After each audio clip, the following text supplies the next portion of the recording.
Yeah. All good. And how are you, Cedric? How's your day been? Oh, today's been actually really good today. Thank you for asking. I've been spending most of it in St. Augustine with Colleen, and I just got dinner, and I'm hanging out with my girl Ariel right now. Oh, Yep, Cedric has she's a gonna listen girl. to us. Uh, yes, I do. She's gonna be listening to us before her bedtime. Hello. Say I hello, will. please. I'll try to not Oh no, no, cuss no. too much. She, Then. her parents are okay with language, and I warned her ahead of time, so she knows we're gonna be totally kosher here. Word. That's All okay. right. I apologize Um. if I say anything weird. Oh, of course. All right. Cool. Would we all like a recap? I'd like one, please. I All need right.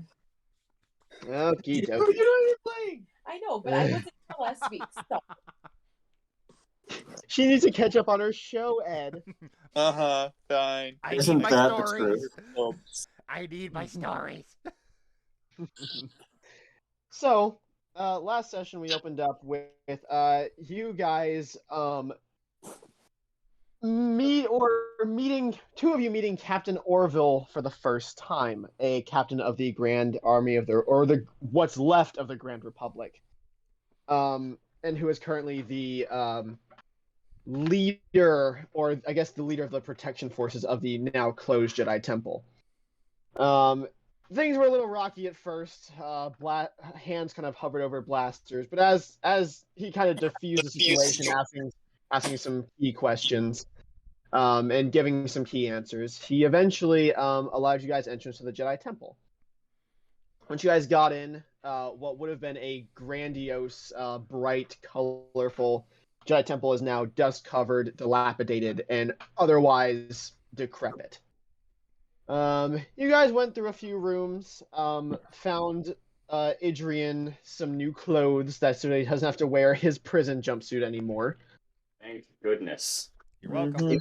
You also found a wallet of said person who had the clothes, and a blaster, along with a few other, little this and that's.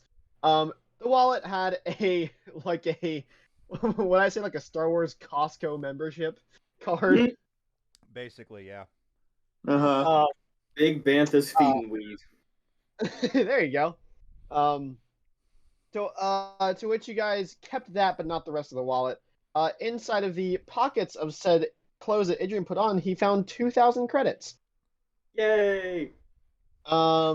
You guys went along and got to the History Museum, where you guys kind of looked around and realized that a lot of the more precious artifacts were moved to some secure location in the center of the Republic. Let's see what else happened. Yeah, you guys found the breaker system for this History Museum area, and couldn't get things to work, so you decide, whatever, we won't worry about it.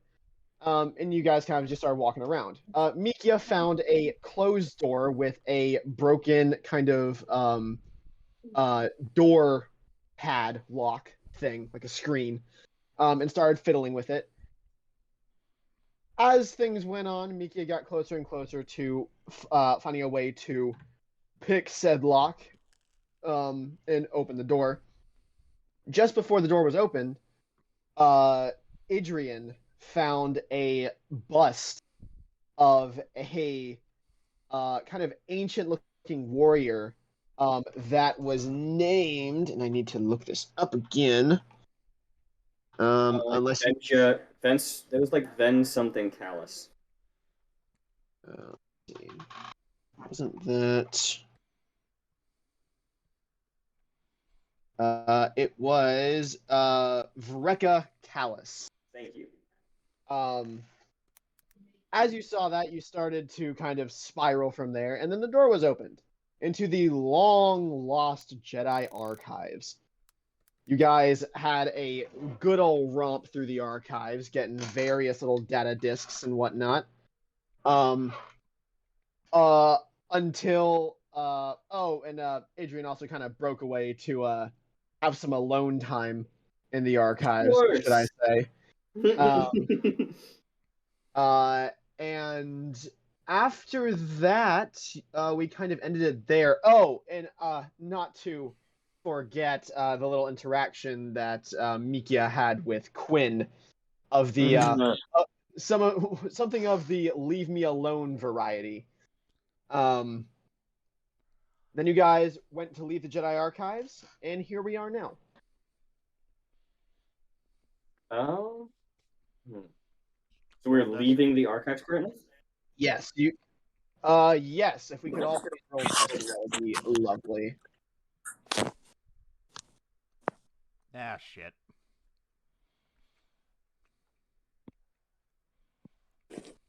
Nice. Pretty well. Oh, it is starting to rain down here, so if I start getting real staticky, that's why. No No problem. worries. That makes sense. Yeah. We're all headed away from the temple at this moment. Not the temple. You are heading away from the archives. You are still We're leaving- in. You are right now. You guys are deep in the temple. Okay. Yep. Go on. I would just kind of turn to the captain like, so is there anything else of note here? I suppose because the archive is kind of, well, the main place I wanted to go to. But if there is anything else you'd like to show us, that would be wonderful. He kind of looks at his watch and goes, I mean, if you want to press on through that open hallway, I believe we can hit up the banquet hall and see if there's anything of value in there, and then we can head out, because I know I have to get back. Oh, sir, I don't want to keep you if you have other duties.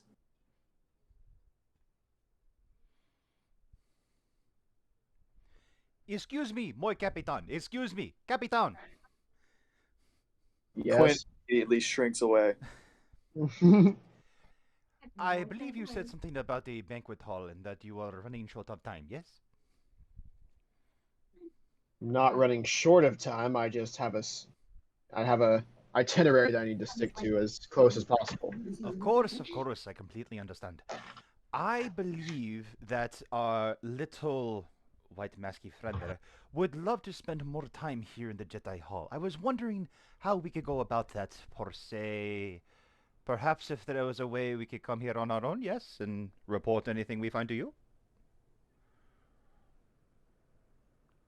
Give me a charm check, please. God damn it, when am I going to spend money on charm? That is your own issue. There. I know! I need to do that. Oh boy, what's my difficulty? 3 red and a black.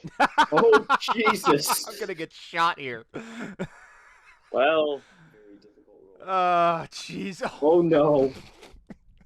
It's very bad. Please just punch me in the face and leave me alone. Jeez. He walks up to you. Oh no. How tall are you, Mikia? I am 5'9", 5'8". I'm not super tall. I'm more like an average height. He's got a good half a foot on you. He walks up to you and just kind of gets within about a foot away and looks down at you with his one good eye. And he goes, "You are trying awful hard to get rid of me, aren't you?" It is no offense to you, Captain. You smell very good. No, it is not any offense to you, Captain. It is more along the lines of, I know that my little friend here would love to just live here, but I know that you need to be at places, and I don't think you want to interrupt his studying. I'm just trying to be helpful. You smell really good. By the way. What makes you think I give a shit about his studying, huh? Nothing at all, and I believe that as well. I care about his studying because I want to see our little friend flourish. Wouldn't you say he's little? I am more concerned with your valuable time, and I do not wish to interrupt it at all. He grabs the front of your shirt and hoists you up with one arm very easily to where you are now at his eye level. And he goes, "You try to leave this group again and out of my eyesight, or even suggest it, and we're going to have a problem. Is that understood?"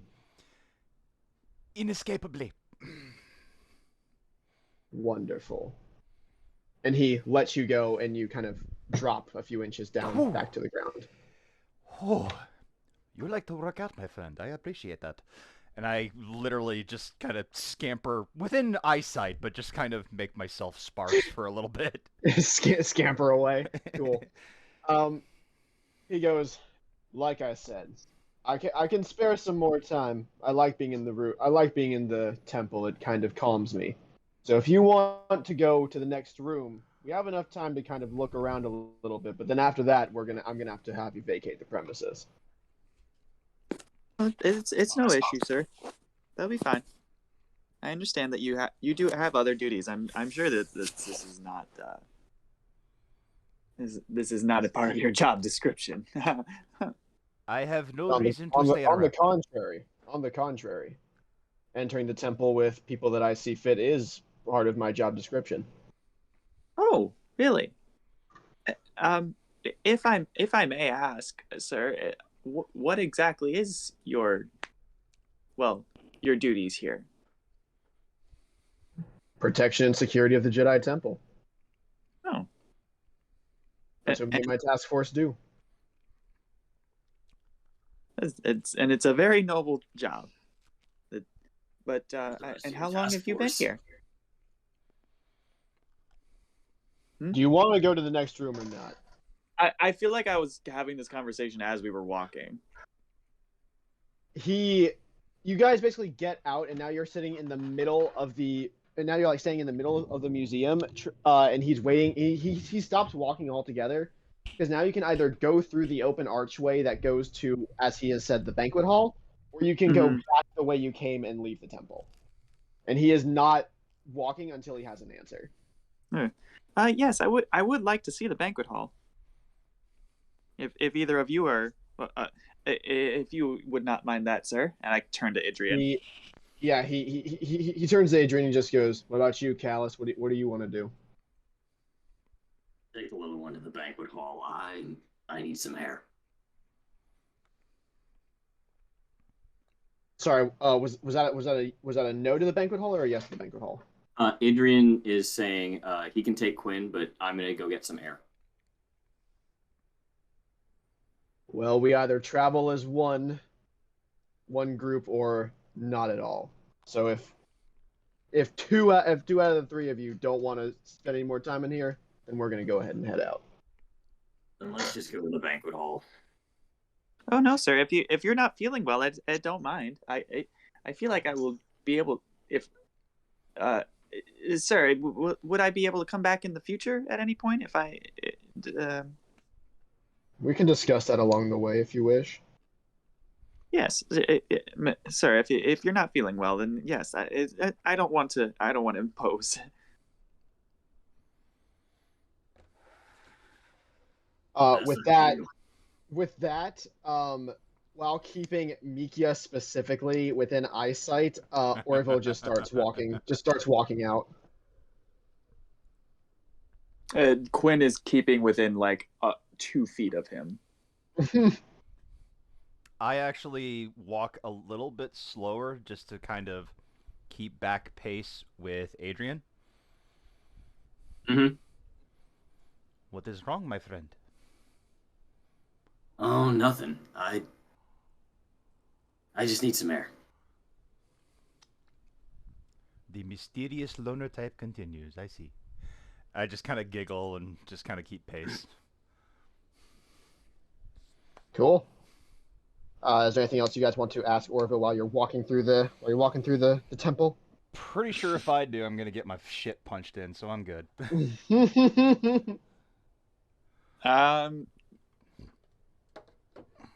Not particularly. It was just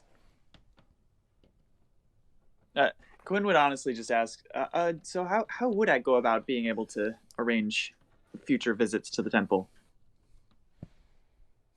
Well, if you're with me, and if I have the time, then I'll happily go with you into the temple. However, what you're talking about is having your own pass and security key to get inside.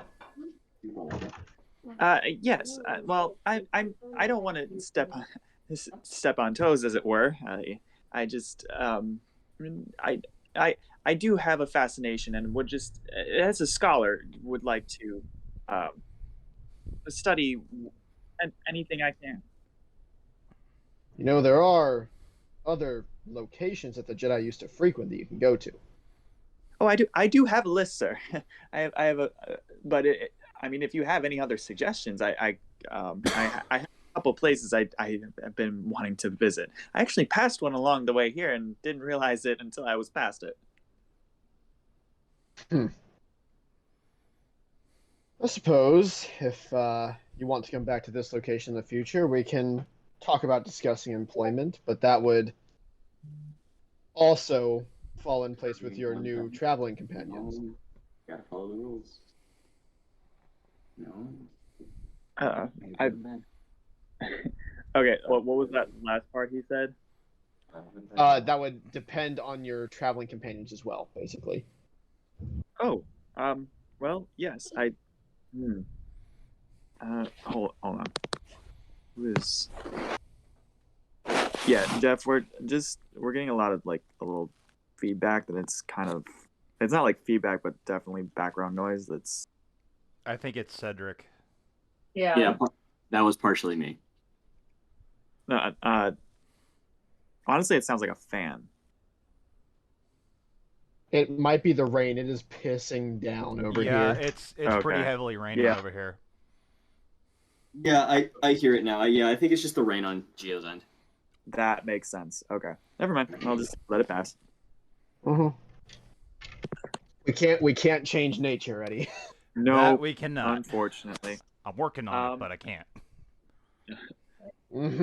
I'm very close. I'm very close. How many Okay. times do I have to tell you guys, don't build the weather machine? Cedric, real quick, what information did Idrian take from the temple?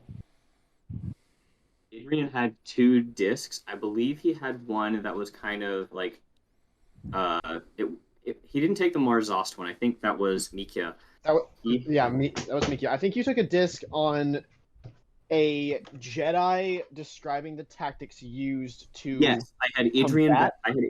Adrian had a description of battle tactics used by the Mandalorians against the Jedi that were effective, and he also had he looked up a history of like the Callus clan. That's what he was looking for.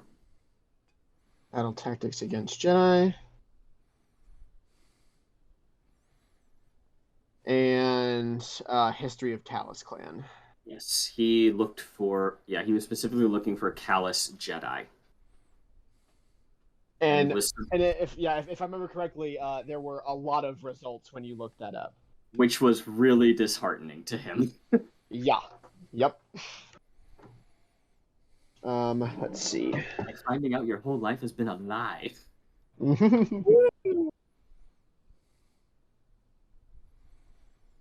Okay. I'm gonna go say goodnight to the kid. I'll be right back. Yeah, for sure. He. Oh, knock it off. It is a semi shame that you guys got to the archives so quickly, but it means that I can have more fun. Well, I'm glad you figured it out. Yeah. It took a minute, but you know. We worked it out. I am dreading having to write Yeah. episode 2 before too long. Why are you dreading it? I was describing this, I think, to Kate yesterday. Because Cedric stole the plans, essentially. When you guys decipher the plans, I have to write the first option, the second option, and now the new third option, and basically describe out each idea that I had, and then continue to write out my campaign. Yeah. It's nothing. Woo! So, pain in the ass, but I'll Again. work on it. I regret nothing. I know you don't. I mean, when I was DMing yesterday, I had something similar happen. I had this big bad monster planned, and then Jason Royal just took it the fuck away. Awesome. Yeah. Anyway, moving on. Yes. Okay. So without further ado, he opens the big stone door, like or I guess the little stone door, in comparison to the big ones in the Great Hall, and ushers you all out. Can everyone roll me a perception check really quick? You got it, sir. What difficulty? 2 purple. 2 purple. 2 purple. Yeah.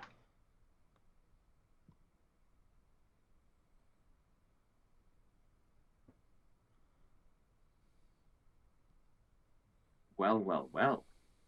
Ah, piss. Let me go back to the thing. So Mikia is too, like, kind of...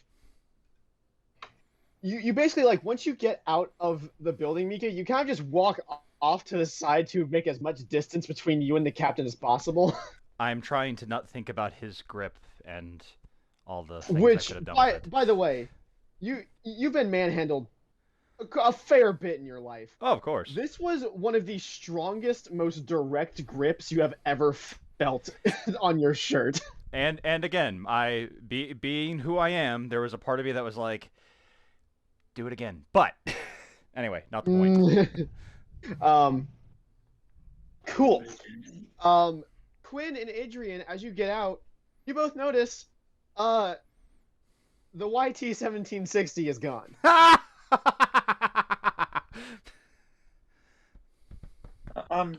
Sir? Hmm. Do you... Where's my ship? Oh, I would have thought they would have had it back by now. Well. And then as he says that, you notice that the ship that he got in on has also left. What What do you mean they brought it back? Oh, I had your ship to be serviced and refueled. Oh, that's very kind of you, sir. And for you, entry to the Jedi Temple for bringing back Mr. Callus over there.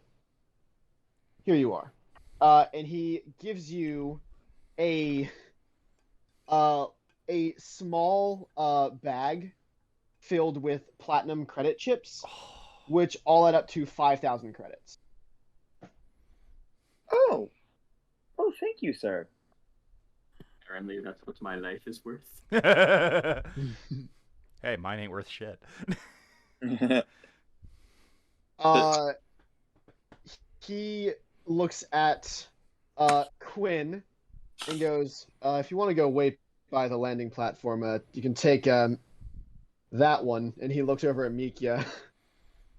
Take that one and go wait by the landing platform. I want to have a private word with Mr. Callus. All right, sir. I will do that. Quinn walks probably about 5 feet away, looks at Mikia, and then just walks to the platform. I'm not even paying attention. Quinn is just going to stand at the platform watching Mikia at this point, not really doing anything, but just watching. Mikia, roll a perception check. Got it. What's my difficulty? 2 purple, 1 black because you don't like Quinn, and another black because you really did just say you're not paying attention. I think I should specify that it's not that I don't dislike Quinn. I didn't like what he was calling me. Yeah, no, it's fair. Still, two more blacks. Yeah, fair enough. Jesus! Wow. You feel Quinn's staring daggers in the back of your eyes, trying to communicate something, And when you kind of turn around, you see that the captain is kind of like looking at Adrian, but then just kind of looks back at you and just kind of gestures with his head towards Quinn. I give a 2-finger salute, and I start skipping. Kind of doing that foot thing where I'm taking like 2 steps and then doing a kind of like a quick shuffle in the air, acting like this is just the happiest day of my life. Cool.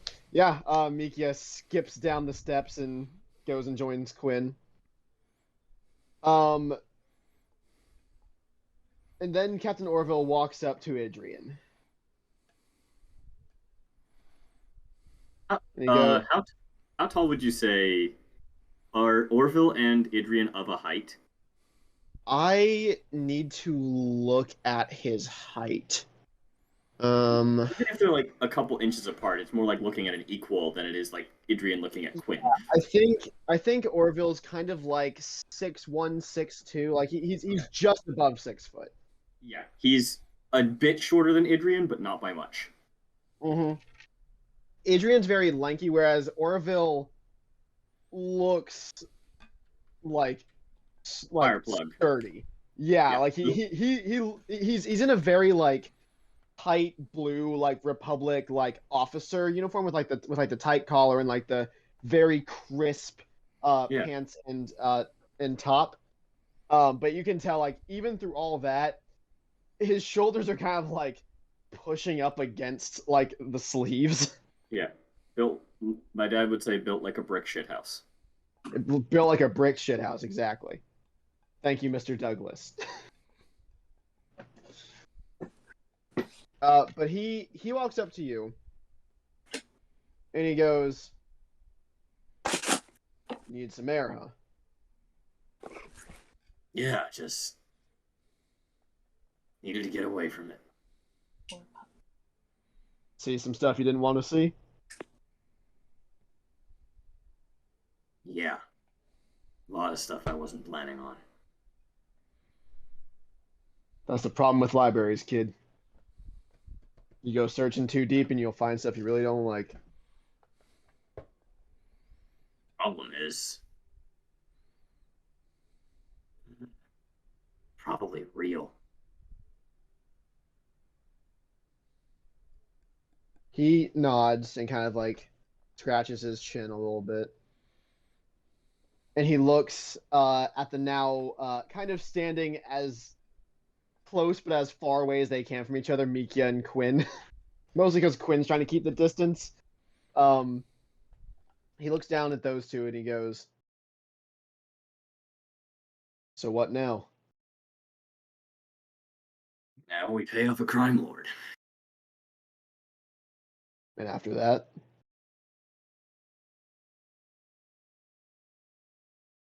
Say go home, but I can't. I guess I'm just gonna be on the run for a while.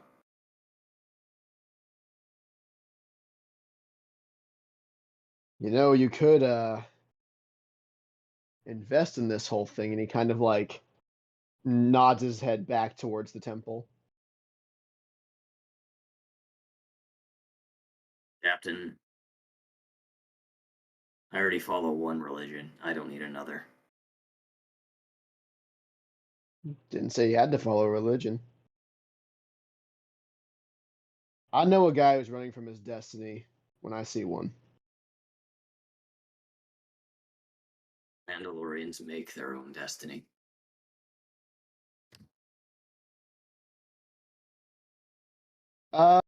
Roll a streetwise check for me real quick. You got it, man. 2 red and a purple. Oh, shit. Okay.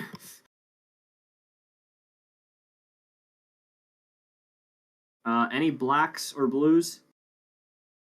Roll 1 blue.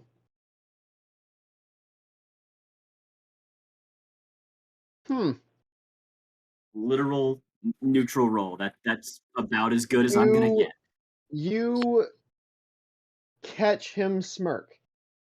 You don't know why, but right after you say that, he smirks a little bit, and he goes, Oh, Javen.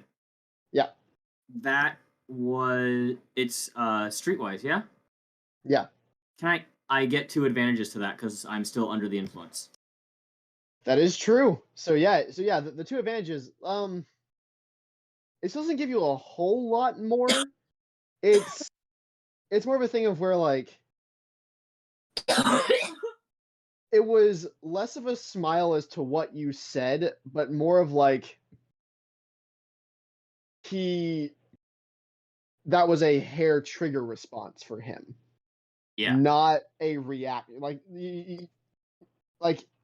it's kind of hard to explain with just 2 advantages, but like it's not because he thinks you're funny. He just smirked for some other reason. But he goes, I suppose that's true. But based on what I know about you, are you sure you're a Mandalorian?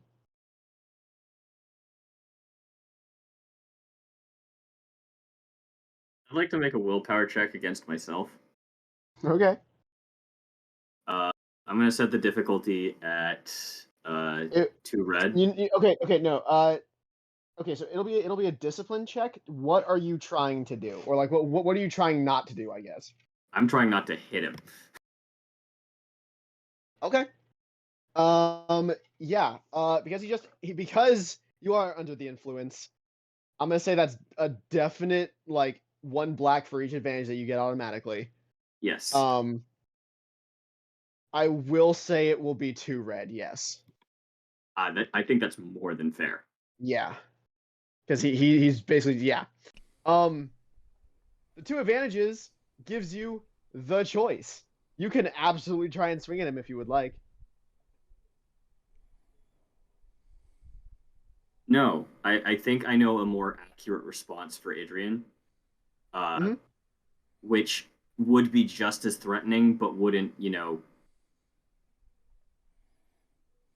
Adrian would pull a gun on him and then immediately like sweat and holster it because it's just like he's not wrong is the problem.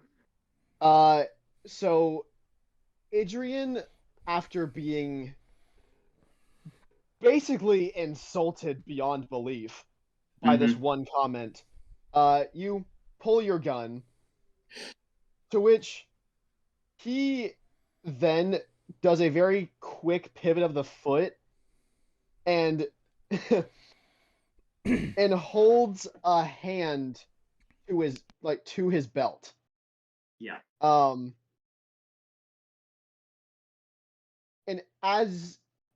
with the 2 advantages, with the gun, you're used to like doing like quick draws and stuff, even with just like basic training. You draw, you hold the blaster at him, and you see him pivot. His left hand goes kind of like to his side a little bit, and he holds what looks like a kind of like vibroblade hilt, which you didn't notice before on his belt.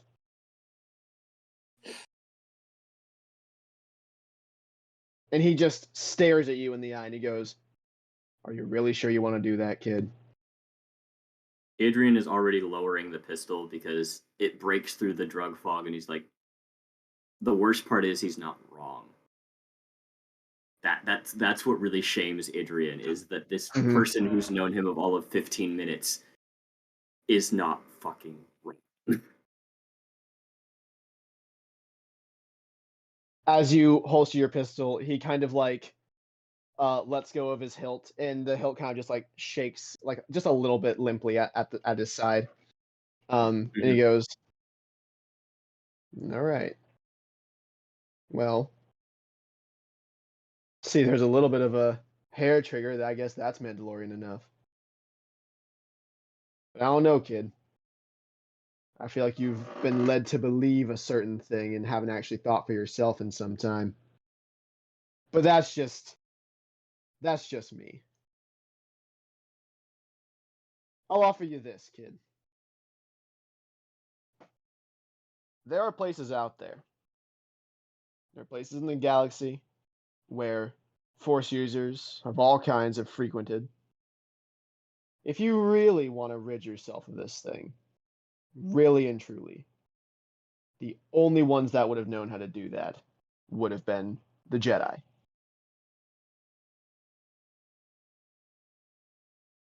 Either way, like it or not, you need those two. And he points to Mikia and Quinn. Yeah.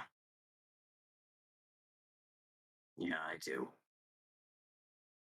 Personally, I would love if you were to advance and figure this whole thing out more. It's always been on my mind that great warriors should use everything in their arsenal instead of trying to hide from it.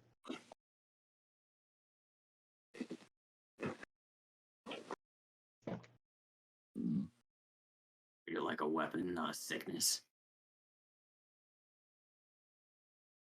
You think it's a sickness?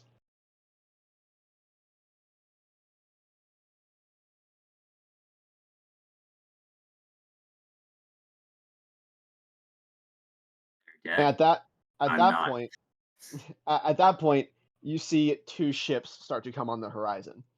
And it is the YT and the ship that he came in on, and he goes, "Listen, man." He starts to walk down the stairs. He says, "One way or another, you're gonna find yourself facing some hard choices very soon." And he stops going down the stairs and looks back up at you and goes, "I'd want to do it with a clear head if I were you." And he keeps walking down the stairs.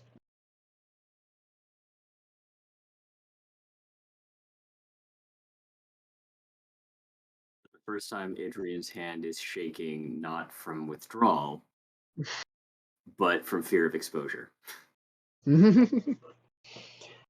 Quinn and Mikia, was anything going to happen down there while that's happening up there, or no? Not if Mikia doesn't initiate anything. And Okay. the thing is, I'm more like looking on. I will say, when the pistol got drew, when Adrian drew the pistol, my hand did go straight to my knife in my poncho. But after he lowered it, I took my knife off and just kind of rolled my shoulders a little bit. But beyond that, I haven't done anything. Cool. But yeah, you guys watch as they start walking down the stairs, and your ship starts to come back in, along with the ferrying ship next to it. The ship, Captain Orville's ship, lands kind of off to the right, and your ship lands right in front of you on the little landing pad. As Captain Orville approaches the two of you with Adrian in tow, he looks at the three of you as two clones come out of the YT and just kind of start looking around at it to make sure everything's kind of good to go, giving it some last minute inspections. He gets everyone's attention and he goes, "I have a business offer for you three."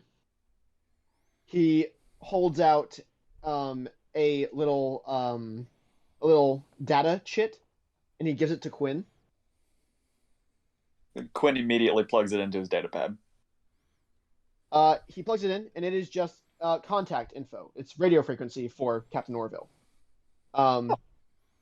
And he goes, "That's my direct line. If you find anything of note from let's just say a more civilized time, you contact me. And also, if you happen to find any artifacts or anything that would be of interest to me, I will pay handsomely for it." Ah. Well, that's very nice of you, sir. I do believe that, an income would be not quite beneficial, is seeing as how I do need to pay for the shit still. We Yes, have other debts to pay first, little one. Huh? Oh, that mean man on the other planet. Yes. Yeah, the one who might kill you. Oh dear. Yes. Oh, I have so much debt. And with that, I take my leave. He gives a very polite nod to the three of you, including Mikia. He gives a very polite nod to the three of you, and he goes, "You three are resourceful. I'm sure you'll figure out a way. Like I said, if you find anything that's from a more civilized time." And he taps his temple twice. And he turns around and walks onto his ship with all of his clones in tow. As he's walking away, I shout after him, "It was very nice to meet you, sir."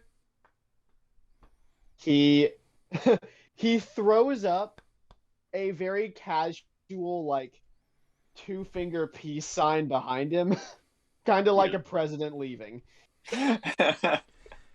As his plane, as his ship lifts off and goes away, the last word, like when he's completely out of earshot, my hands are fully in my pockets. I just say to the other two, "Did anyone else get hot when he roughed me up?"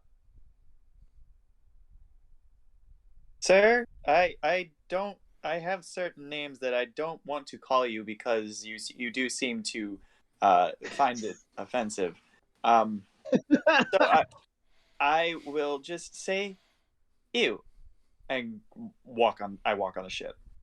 I look at Adrian. Adrian looks at Mikia, looks over at him, and is like, "Honestly, man, you could do a lot worse." I know, right? I mean, that grip. I mean, who doesn't like a good eye patch, though? Look, you have your things, I have mine. I wish you all the best. I don't have a thing, Adrian. I have everything. Now, let's get aboard. Adrian, as a young man, is very disquieted. And, yeah, enters the ship, just being like,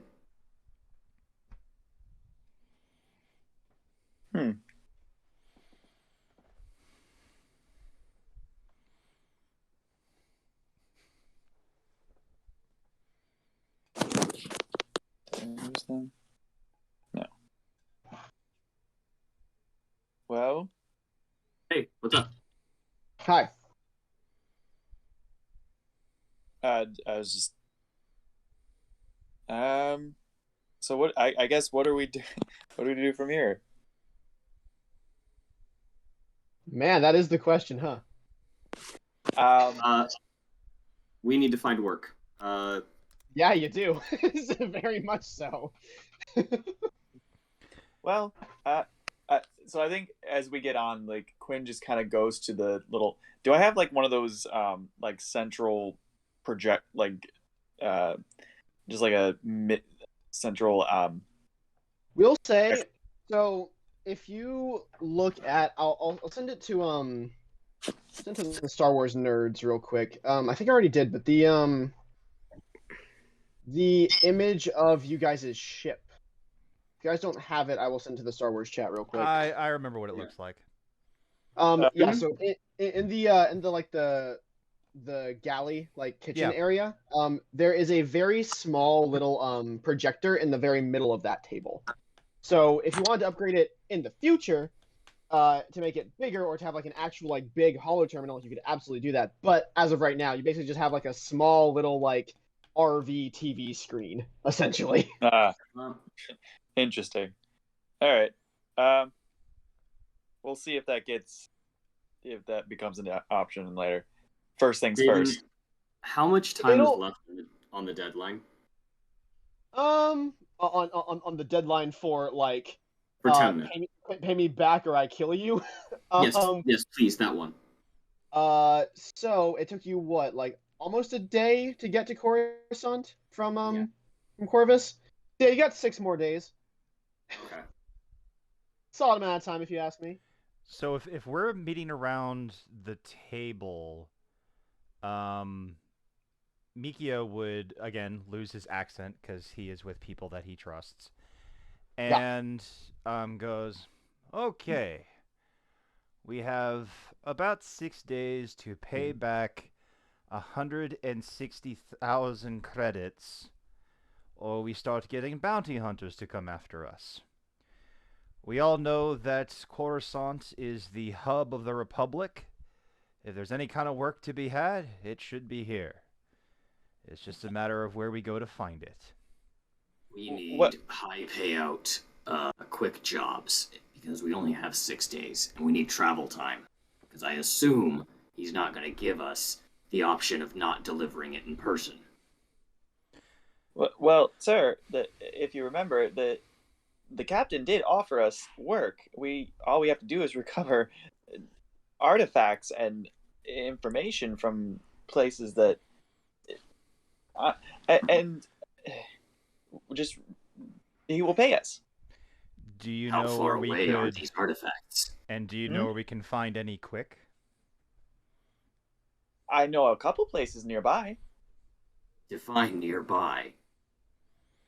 I kind of pull a tiny little map projection of like a map, galaxy, and I believe the only places that I have are Dantooine and You have Deveron. You heard rumors of a temple that used to be on Bespin, and here's the thing: you would know after like years of like study and stuff that a lot of temples that the Jedi used some of them have collapsed, others of them were ransacked, some of them are just dust, some of them are overgrown. So it's kind of like there used to be a temple here. There could be a temple here. We're gonna need to talk about getting supplies. I have a few credits, but it might be smart for one of us to go out and get supplies. How For about not just the ship, but for any job we need. How about you leave that to me? I know the underground better than anyone. I'm sure I can find someone willing to sell us some less than desirable materials. well, if they're less than desirable, then I don't think we would desire them. Not quite the point no. there, my little friend. When I say less desirable, I mean authorities. Oh, Things that can't be traced. I might need a little help acquiring some specific items, Mikia. If you send me a list, I will go find them. In the meantime, I don't trust Captain Orville just yet, and I don't trust him to not put a tracker on this ship. That's probably for the best. We probably should have checked before we left anyway. I thought we were still on the ground. yeah, we're still on the ground. No, Captain is standing right you in front of haven't. you. No. We have. You guys haven't left the ground. You are in the ship, but Captain Orville's ship left like 5 minutes. Like 5-10 minutes ago. I agree. Okay. Adrian is referencing them leaving Corvus. So how about this then? Adrian, are you any good at searching ships? That might be more up Quinn's alley. I am better at fighting, and apparently using the Force, which makes no fucking sense. I can run a diagnostics. Yes, if it will take a little while though. A little while is perfect enough. Adrian, how about you accompany me to some of the underground slums of Coruscant, and we'll get you the items that you need.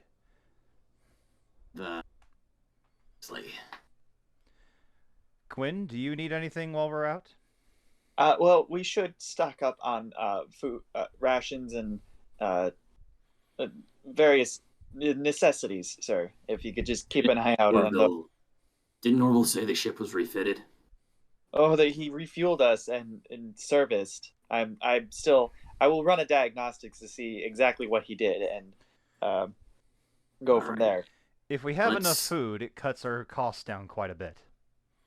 Yeah, we're gonna need a way to stay in contact. We need to find someone who'll just give us some quick comms. That'll be the first items on our list.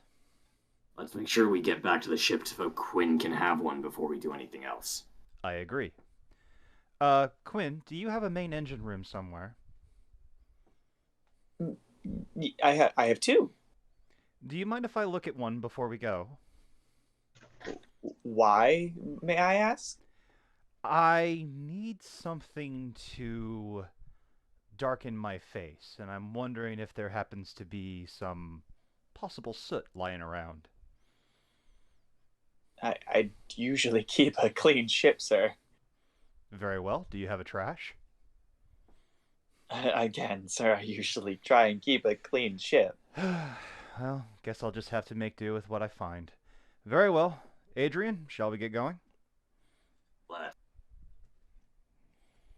We'll be back as soon as we can, Quinn. We'll get you We'll be back with a communicator. comlink soon. Yes. Let us know the results of the diagnostic when that comes through.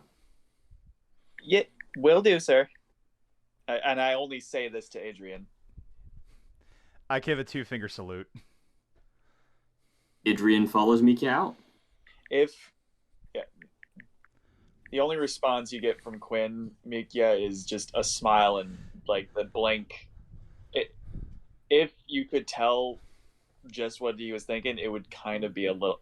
It's kind of like that insane smile face. Just No, like, I get it's also very hard to read a Paulus Mawson, so oh yes, Very, I- very lack of facial features. but we did establish that I am one with a mouth, so One with a mouth that doesn't move. You basically talk like a speaker does, like an actual like speaker. oh like right, on- I'm Shy Guy. yeah. You are literally Shy Guy. Yep. Cool. So I missed the last minute or two of the conversation. What are we doing? me First things and first, Adrian are, Comlinks. are gonna go find comleaks, but we're also looking for supplies that we may need to plunder ancient Jedi tombs. Basically, I'm taking him down into the slums to see if we can find anything on the So, cheap. so we're having a black market shopping session. We're basically getting prepared for stuff. Yes. Yep. And Quinn is running a diagnostic to see if there's a tracker on the ship. Gotcha. I'm honestly just generally doing a diagnostic to see what services have been done and what. Gotcha. One point of note before I continue on. Geo, Yes, sir. it is Idrian. It's not Adrian, it's Idrian. Adrian. I'm gonna have to Yes. work on that. I apologize. Basically just Adrian without the A. So Idrian. Whatever Okay. makes Like I it said, I'll easiest work for on it. everyone. I'm Yeah, trying. Yep. Do what you do. Cool. So, who do we want to do first? Quinn first. Yeah, I'm But looking first- through gear for right now, so you can go ahead and do him, and I'll let you know when I've got rarities and all that good stuff. You would need to have Quinn start flying first, to get you to where you to the proper landing pad where you need to go for Coruscant. Keep in mind, you have also never been to Coruscant, so you wouldn't really know where the slums are. So I need Mikia to roll me a Core Worlds check, and I need Quinn to roll me a piloting check, a space piloting check. I was gonna head to a bar and ask first, but okay. You don't even know where the bars are. The only thing you've seen of Coruscant is the temple. How hard can it be to find a bar? Okay, fine. Difficulty? Difficulty for the piloting check is like 1 purple. It's very clear skies around the temple. They keep it pretty tidy. Yeah, easily enough. Quinn starts flying. Mikia, core worlds check with purple and a black. It's easy enough. You get and also the black was simply because everything looks like shit around here. Yeah, it's like driving through New York. Yeah, but like even with New York, even in the shitty parts, there's like high-end stores. You don't really know where exactly you are money-wise in New York. This is like driving through Cleveland. Yeah, so after Quinn kind of like just basically gets on a sky highway, just kind of driving, Mikia's kind of like looking out the visor. He's kind of looking, he's looking. There's a little turn off to the right. Mika kind of directs Quinn does so. And you turn on to this a lot like less traveled kind of path. And you see like down like on the ground, you see a lot more of like cloaked figures. There's like some like flickering neon lights on some of these buildings. This will work perfectly. Put us down wherever you can. All right, sir. If you say so. All right, Just trust same him. piloting check. Same piloting check.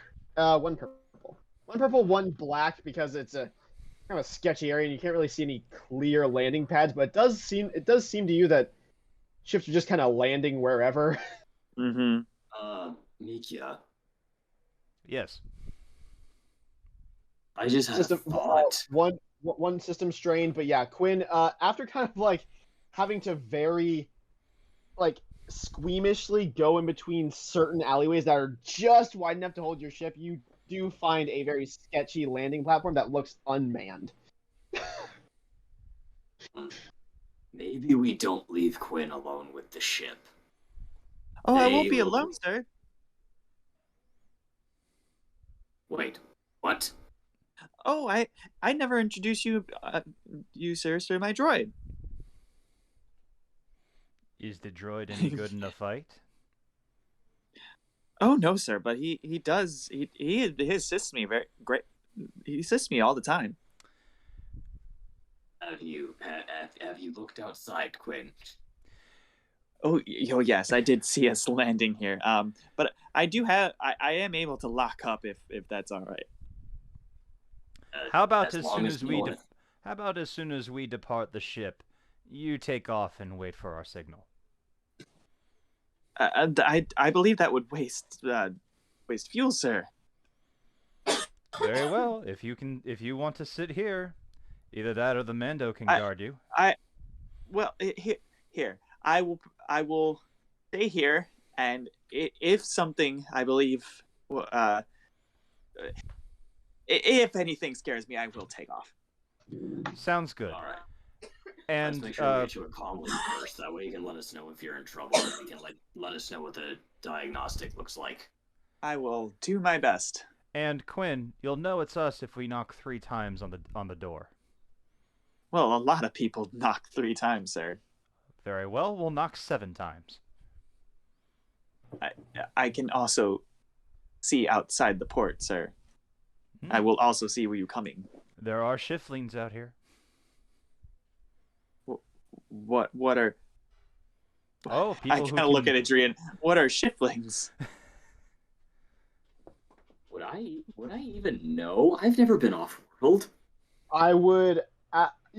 So yes, Miki would know about those. Oh, They absolutely. typically- again, you've never been to Coruscant, but it's a pretty fair guess because they're usually found in pretty heavy, like city Exactly. environments.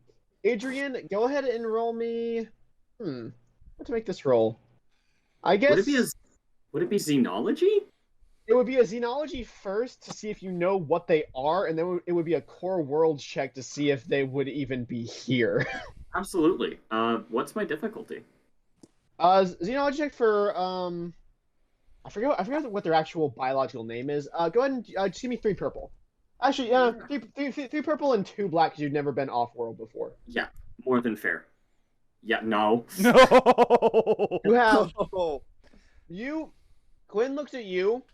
Adrian, you look at Miki and go, "What? What are those?" Oh yeah, people that can change their faces and look like anyone, even us. Say a changeling happens to get a good look at our face and decides to come knocking. You could be hosting parties for people you don't even know. So 7 knocks to know that it's us. Adrian grabs Mikia by the shoulders, like, where can we find one of these things? Whoa, they're probably kind of hard to find. It's one of those you're not really gonna know They're- until you stab them. They're changelings. You can't find them. Listen to me. Listen to me.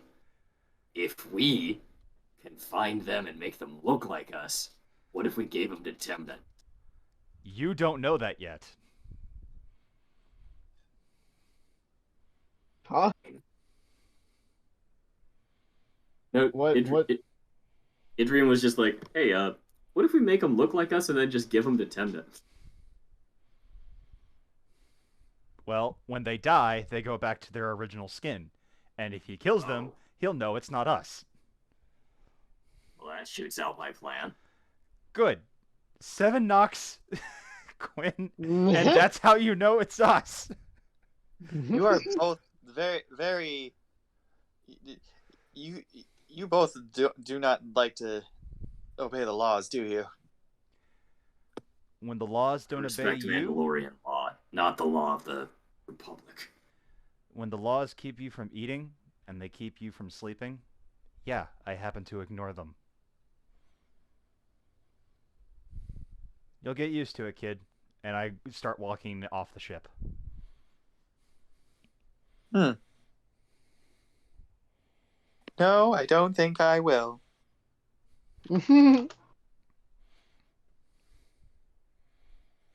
Cool. So we're going to do Quinn first, as aforementioned. Sweet, that gives me an opportunity to look at stuff. Yep.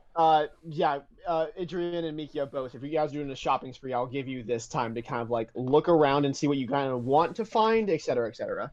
I'm on it. Cool. Quinn. So you are you watch them go down the loading ramp, and you watch them leave, kind of look around a little bit, and turn out of the alleyway. You are now alone at the end of like a circular alleyway. There's a few dumpsters around. You are in a very shitty like landing bay. You raise the loading ramp. You kind of lock it for safe measure. Mm-hmm. You're now alone in your ship. What would you like to do? First things first, I'm going to start the computer to. Actually, would I have my droid run the start the diagnostic, or would I just like set that up on the computer, or is that something we have specifically said that your droid is a power lifter, so Yeah. no, you would run diagnostics. Fair. All right. So is that something I could like? Do I have to like sit at?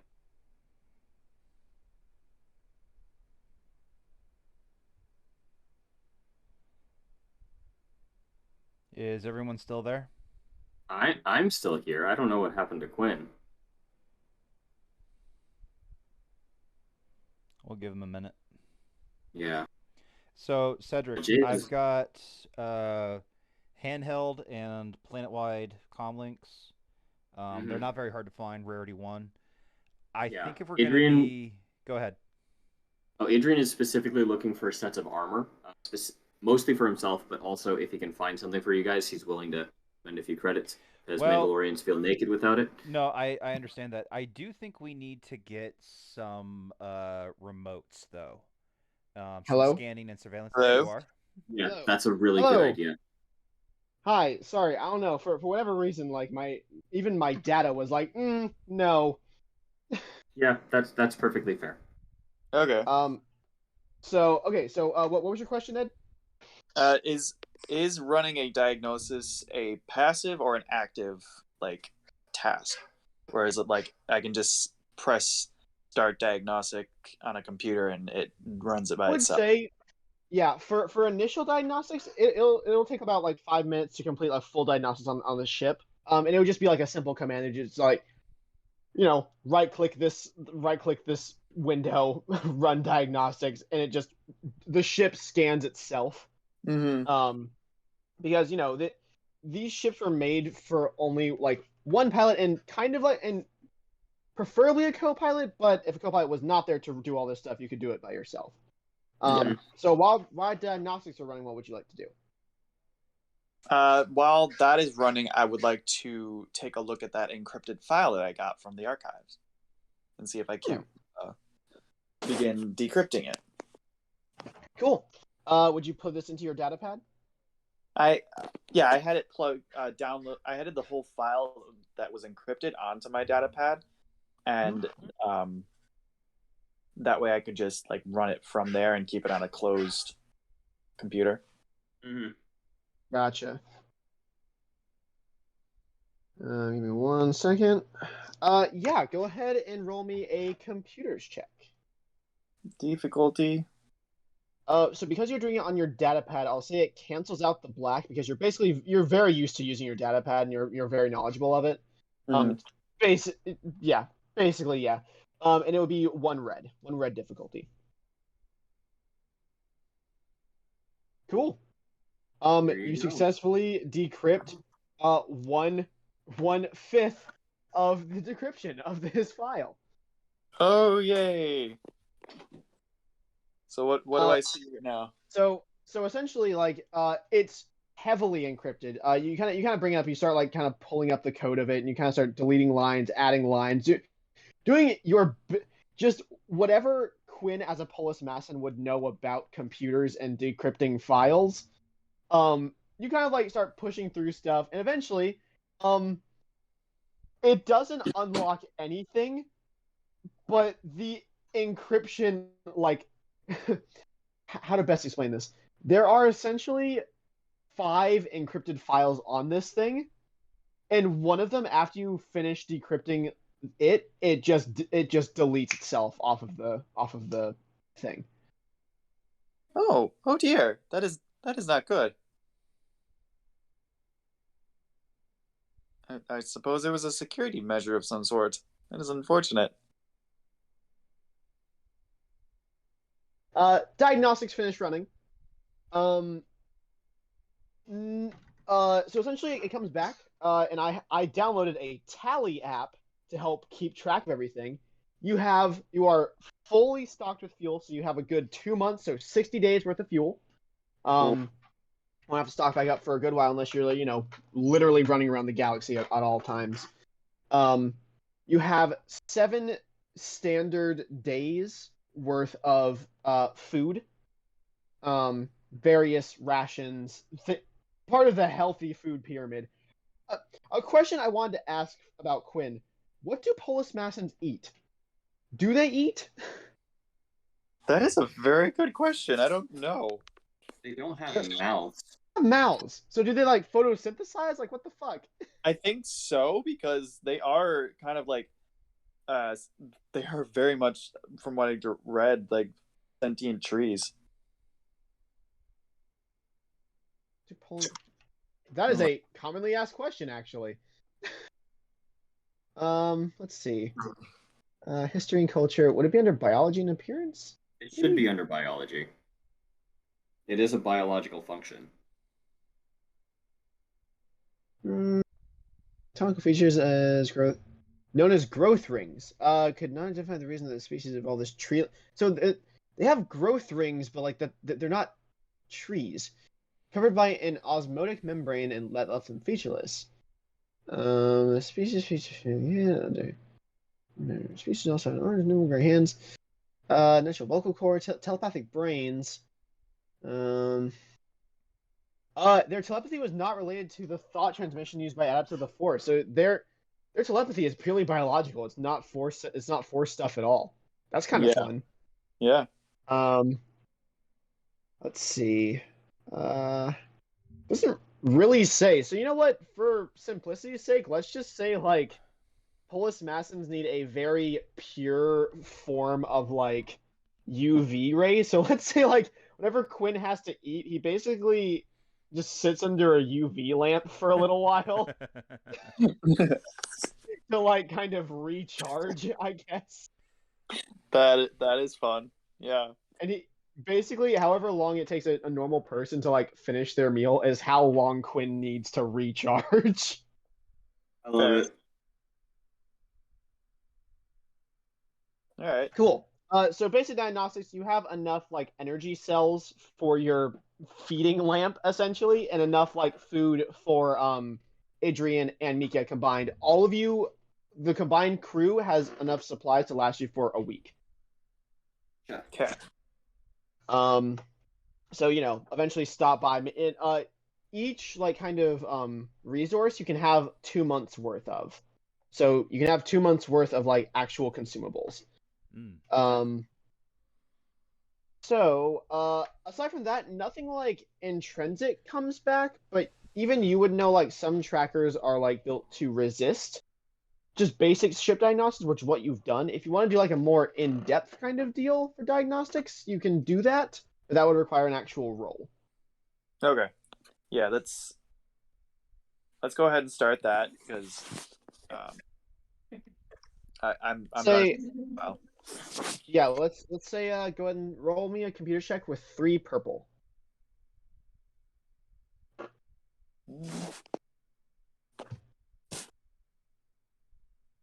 Oof. Yeah. You start kind of like thinking about places they could put a tracker, how trackers work. You kind of go down like this rabbit hole of like of thinking to where you're just like, no, okay, well, what if they put it there? They put it there. Well, that you kind of just like start running multiple diagnostics at once, and they all come back like negative. Essentially, all they did was give your landing pad suspension a little bit of a tune-up. They filled you up with fuel. They loaded on a few crates worth of food and energy cells. Um, Basically, and you also kind of go back into the history of like diagnostics done for like to the ship itself, and they themselves ran 2 diagnostic scans on your ship just to like see if there was any actual damage to it. Yeah. It's nice of them. All right. Well, I think that Quinn would absolutely believe that there is no trackers and there never was trackers, so it's fine. I don't. What? Valid. Mm-hmm. Yeah, cool. So no trackers. With that, unless there's anything like kind of quick you wanted to do, we're gonna move over to Mikia and Adrian. Nope. That's about it. Awesome, cool. We're moving over to the shopping boys. So, I have a question. Sorry, I don't mean to interrupt. Yeah, go for it. Because this is Coruscant, essentially hub world of hub worlds, even at its diminished state, what is there a modifier to item rarities here? There's a rule for that in one of the books, and I don't remember which book. I think it's in all of them. I don't remember like which page. Unfortunately, both of my core rule books are out on loan right now, but I'm pretty sure that the core worlds give like a -2 to rarities, whereas like outer worlds and like inhospitable planets get like a +2 or a +4. Yeah. It's literally But DM's decision. Let's see. Rarity. Rarity. There it is. 157. Okay. So let's say, yeah, there's an actual table for it. So Yeah. Honestly, it would depend on what you were looking for. So tell me what you're looking for, and then I'll give you the dice roll for it. Well, the very first Basically, thing. Just about any. Yeah, go for it. The very first thing that we're looking for is comm links that stretch planet wide. Let me look at that. It should be rarity 1. Which means let's you see. can find them anywhere. What is the actual name of it, if you don't mind? Give me one quick second. Is it just long range comlink? Mm-hmm. Yeah. Well, it had a comlink long range. Yeah. Full planet. Yeah. Full planet range communication. Yep. Yes, sir. Yeah.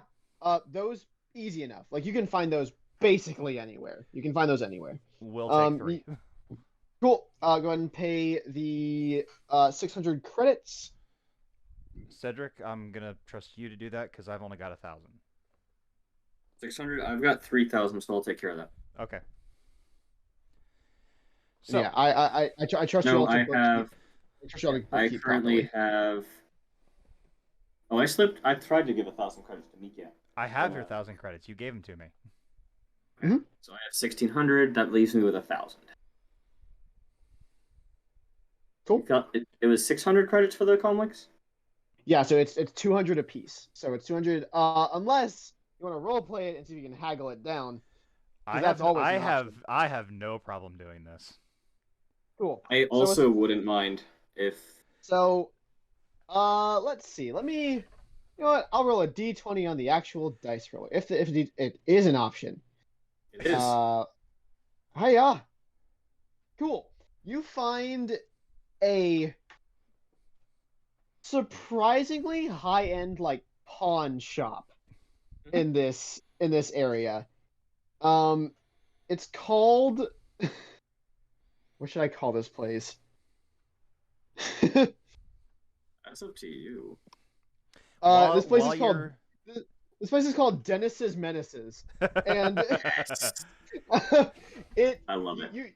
you get in there, and it's run by this kind of big Dawotan male, and he has 3 pit droids that are just kind of running around monitoring everything and offering customer service to these really annoyed patrons. They're just like, go away, and they're like, go away. Before we walk in, Yeah. I put a hand on... I'm going to try to pronounce it right. Adrian? Idrian. Idrian. Yes. Idrian. Idrian. I am still going to pronounce that Yes. wrong. I put a hand on Idrian's chest really quick and I go, before we go in, my friend, a little bit of advice, shall we? Sure. What do you have in mind? Well, we don't necessarily know who we're dealing with or what will come about, so I wanted to promote a few ideas before we walk in. I can see through the door that this man is very, very big, so intimidation is not going to work. So we will have to use our minds a little bit more closely. However, I do want to be noted that if I say the word black hole at any moment in time, I want you to deal with him while I just try to steal shit. Is that okay? There's a kind of glazed look in Adrian's eyes, but he's nodding as if he's following the conversation. Yeah. I think I can do that. Splendid! Follow me in. This Hey, will be fun. A Mandalorian used to battle plans, eyes glazing over like, This is a battle plan too. You just need to trust me. Come on in. Hello, my big friend. And I wave at the Dawotan. Roll a charm check right off the bat. Mother!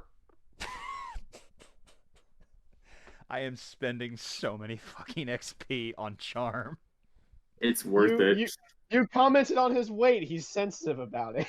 I said my big friend. God damn it. Yeah, you said big.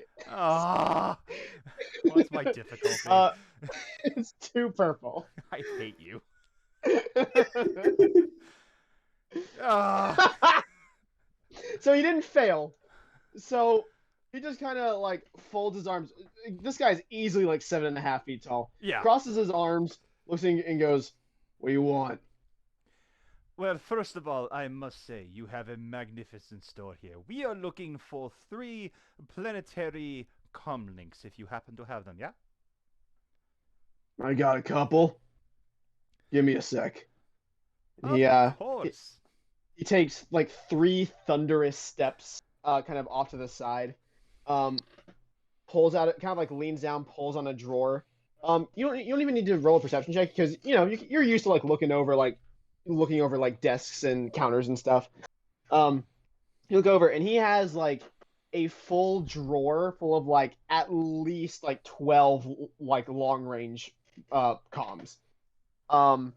He takes out 3 of them in his big meaty hands, and kind of just sets them each on the counter, and he goes, "They're 200 apiece," and he kind of scratches his neck. Of course, my friend, of course. I pick one up. A very reasonable... Wait. Are these T-45 models, or are these the new T-46 models? What does it matter? It matters a great deal. The T-46 models come with anti-listening-in devices. You should know this by now. Anti-listening, who's it? And he kind of cocks an eyebrow. It means that people who try to listen in on our conversations can't hear them, yeah? And we are doing some very important business. We were working for the Republic a little while ago, so we need these at a discounted of 50 credits. Go ahead and roll me a deception check, please. Yay! Finally!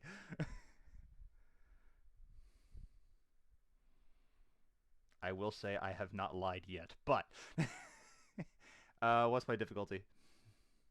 The anti-listening in devices is your lie, sir. No, that's fair. Yeah, it's the same difficulty, 2 purple. Cool. Oh! So, you didn't succeed, and you didn't fail, However, Come on. however, he's on the hook, and you can, and Mikia can tell that he's on the hook. You haven't sold him yet, but he's like, I don't know about all that mumbo jumbo. You said you're working for the Republic. Of course I am. We were just speaking with a captain not too long ago, and he was telling me that this was the best place to get comlinks, but I can see, obviously, this is not the case. I demand that you lower these prices by 50, and you shall have a good day, my friend. How about I lower him by 35? 40. 40 if you can tell me the name of the captain. And he very smugly smiles and crosses his arms. Captain Wedge Antilles. I actually have to roll a D. I have to roll something real quick to see if Wedge Antilles is even alive.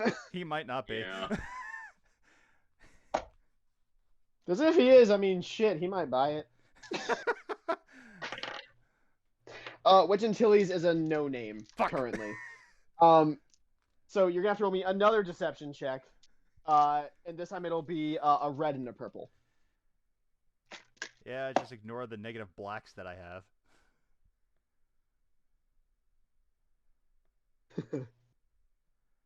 I am also going to use a destiny point just to ensure a little victory here. All right, go for it. Use that point. And you said it was a red and a purple? Yes, sir. No, not a green, genius.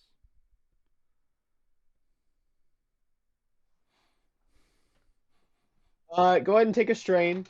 And it's simply because you do the Wedge Antilles and you like put your hand on the counter and like kind of crane up at him and then realize what you're doing so your neck starts to sweat just a little bit. Like he could just fucking deck me if he wanted Oh, to. absolutely. This I'm used to getting punched for not providing correct information. He kind of unfolds his arms, puts it on the counter, and leans in towards you to where he can smell his potent breath. And he just goes, take them. 160 credits a piece. He would not want me to accept anything less than 50, but I guess this shall have to do. Thank you for your time. And I grab all three, and I go, my good man, pay him. I lay 480 credits on the counter. I'm going to look at this fine gentleman. I'm going to ask, you look like the upstanding sort, but if I were going to look for something a little less savory, who might I need to buy from?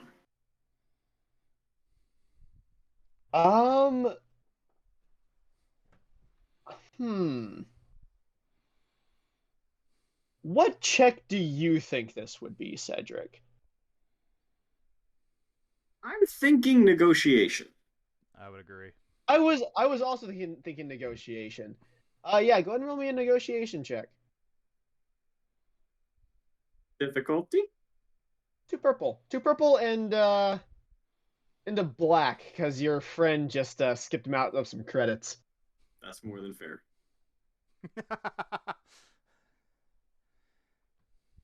He leans in, like still not getting out from the counter. He leans in closer to you and goes, "Get out of my store." Adrian just gives a curt nod and leaves. You guys leave. Cool. Next thing you guys want to buy, if anything? First drop by the ship and give Quinn a comlink. Yes. Cool. Am I to assume you knock the precise 7 times? That is correct. I knocked 6 times to see if Quinn was listening. Hey, Quinn, you're in the cockpit and you hear 6 knocks at the door. Do you want to activate your ring, essentially, to look at who's knocking? Pretty much, yeah. Cool. You look. It seems to be your 2 compatriots. I open the gangplank. Oh! I literally like throw my arms up like, oh. Adrian has like this little smile on his face and shakes his head. I literally walk onto the ship. I've got a comm link in my hand. I said 7 Nux, and I lay it down on the console and I walk out.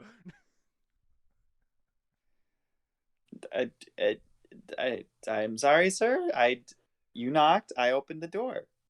But you I didn't did check know if it was you. me. I saw, sir. I saw on my. And how And many I Nux point did I out- tell? How many Nux did I tell you to listen for if I was coming in? I do not recall. Of course not. God, that's so funny. I just start cussing and leave the ship. You leave the ship. I assume Adrian kind of just waited outside that whole time. Yeah, Adrian just waited at the edge of the gangplank. He was not going on. Yeah. As I walk by Adrian, I'm literally cussing and stomping like he could die at any moment, and I can't help this shit. I'm trying my best, and I'm literally walking away. Adrian just looks at the Wonderful. gangplank, looks at Mikia, looks at the gangplank again, shrugs, starts walking. So the next place that I would want to go, and I would basically take care of the rest of our shopping here, is Okay. I would try to find whatever local dive would have a bartender, and one that seems reputable amongst the dirt. Like if I could find a bar that to Mikia screams information hub, that's where I want to go. So you're looking for the sketchy bar of this place. If you've ever played Cyberpunk, I am looking for Mass Effect. I'm looking for the Afterlife.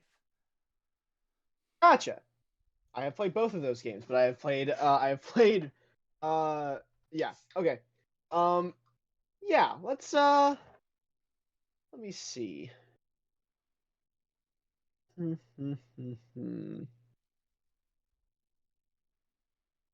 Let me just figure out what kind of bartender I want to be here. No, take your time.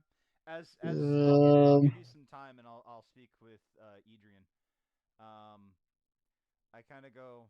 So, how was your first shopping experience on Coruscant, huh?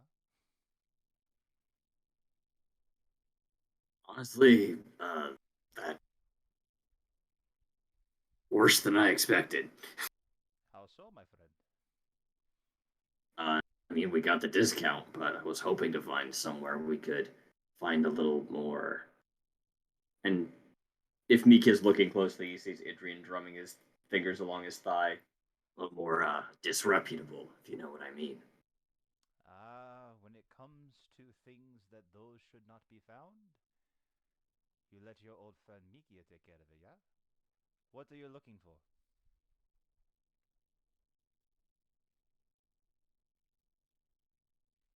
Huh.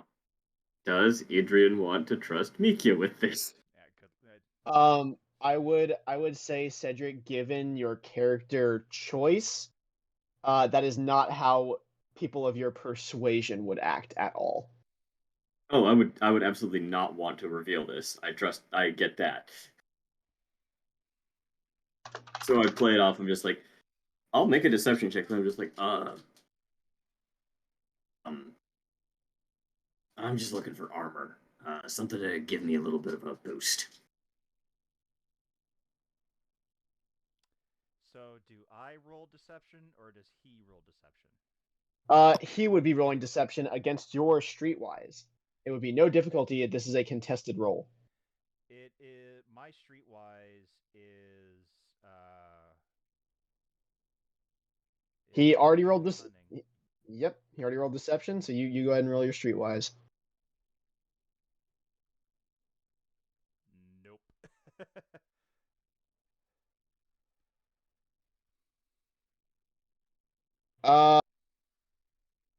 Mikia, because you essentially doubled Adrian's score, you know that's not what he's looking for. You don't know what he's looking for, but you know it's nothing as simple as armor.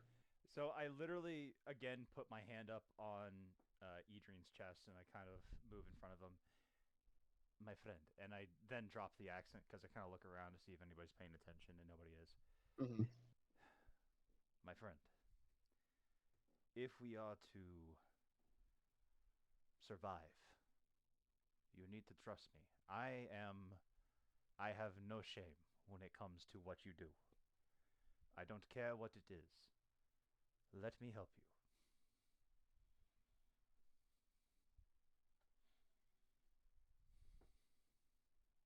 Hmm.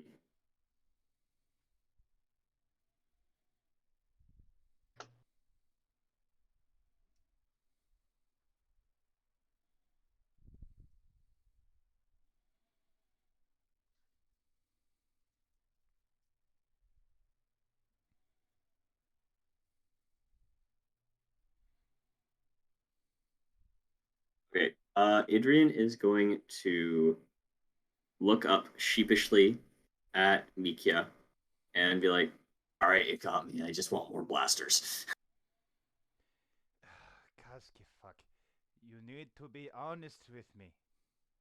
And that will be another contested roll. I already beat him, damn it. Another roll. He God. keeps lying. There must continuously be competition.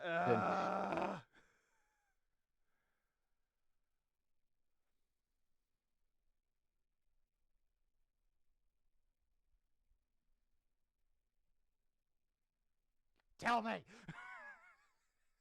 Mikia, okay, with 4 successes and an advantage, you know that it's again. He lied to you again. Straight up, he lied to you again. However, what he's looking for, you also realize that you've just met this guy. He seems to be very overwhelmed. This is a streetwise check, so you kind of get a full-blown insight reading on him. Yeah. He is extremely overwhelmed. He's in a new place. He's seen and heard things already that he does not like and he does not agree with. You know what he's looking for might be unsavory. It might also not be. It might just be embarrassing. You don't really know. All you know is that Adrian really, honestly, probably doesn't trust you at all. Right. Which is a given. Nobody should trust me. I grab him by the collar very gently. I'm not trying to be forceful or anything, but I literally grab him by the collar and I go, "Come with me." And I go down an alleyway where we can be a little more private. Okay. Mm-hmm. And I go, "Listen, I know that you are used to certain things and getting certain ways while you are on Mandalore. However, this is the real galaxy. Now, I understand why you would lie to me twice. Hell, I would lie to me twice. But there's an unspoken rule when you're on the streets with someone who you need. You lie to the world, but not to those you need. My friend, I don't know what's going on. I know you don't need armor, although you want armor. I know you don't need guns, though we want guns. You need something, and I want to help you get it. You forget that I owe you my life, and I will see fit to repay it. But in order for me to help you, you have to trust me."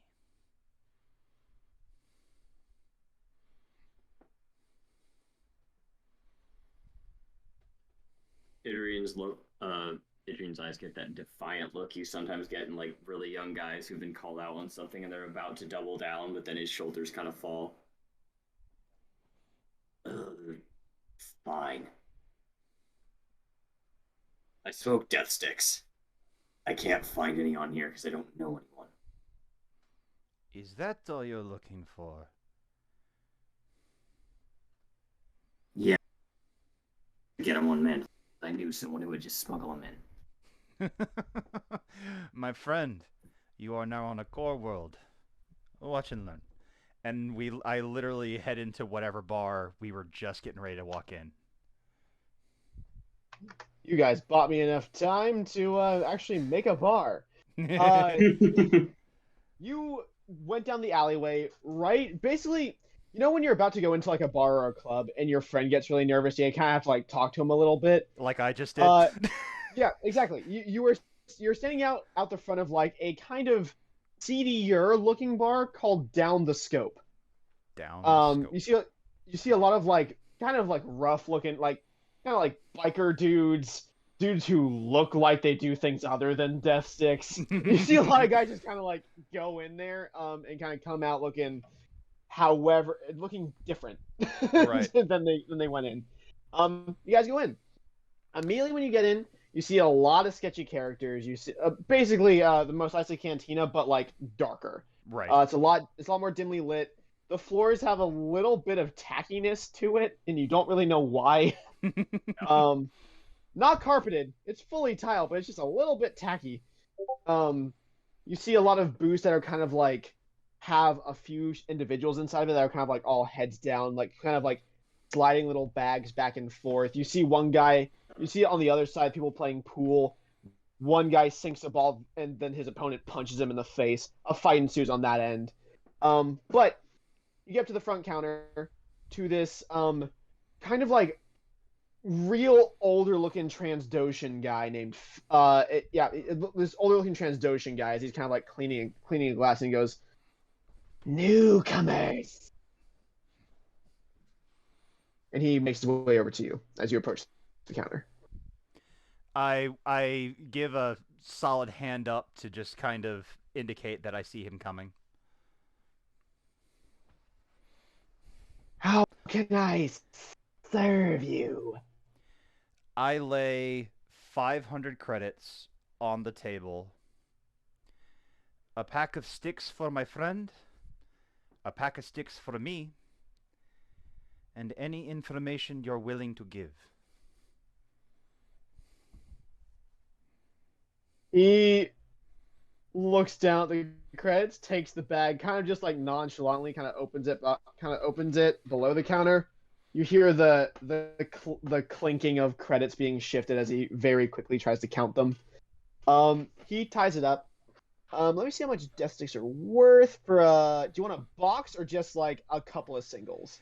I'm talking like a cartridge, like, you know, something that like an old guy would put in his sleeve pocket. Gotcha. So let's go ahead and say like each of you now have 5 death sticks. You paid $25 for each, so you paid $50 for the death sticks, and basically $4.50 for any info that he's willing to part with. Exactly.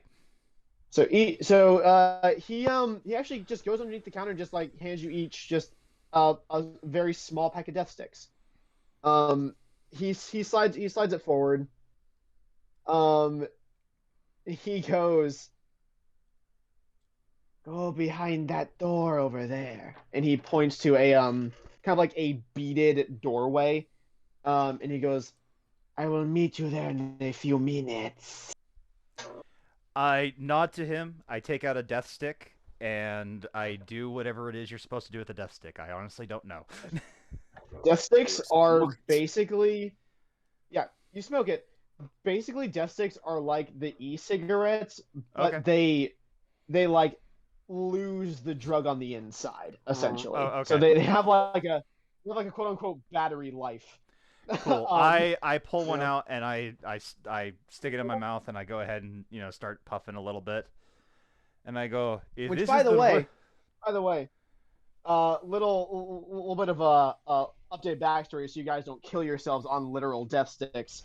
There was a regulation to make them more popular to give the Republic more funding during the wartime, to cut back on the chemicals that gave death sticks like a drug rush. Yes. And they basically just dub it down a lot to now where they're basically just cigarettes. Awesome. I light one up and I have it in my mouth and I go, "You see, my friend, even I knew on the planet of Corvus, if you can make it to Coruscant, you can make it anywhere." And I head to the beaded area. Adrian, would you like to stay at the bar? Or do you want to go with Mikia? I guess I'll stick with Mikia for now. Okay. Cool. You stick with Mikia. You guys wait for a few minutes in the waiting room. whether you choose to smoke death sticks or not. Basically, all the death sticks will do in future is they just give you basically one extra aim to shooting guns, essentially. The only reason I started smoking them was just to make Adrian feel more comfortable. It's because Mika wanted to feel cool. That's fine. You wait a few minutes.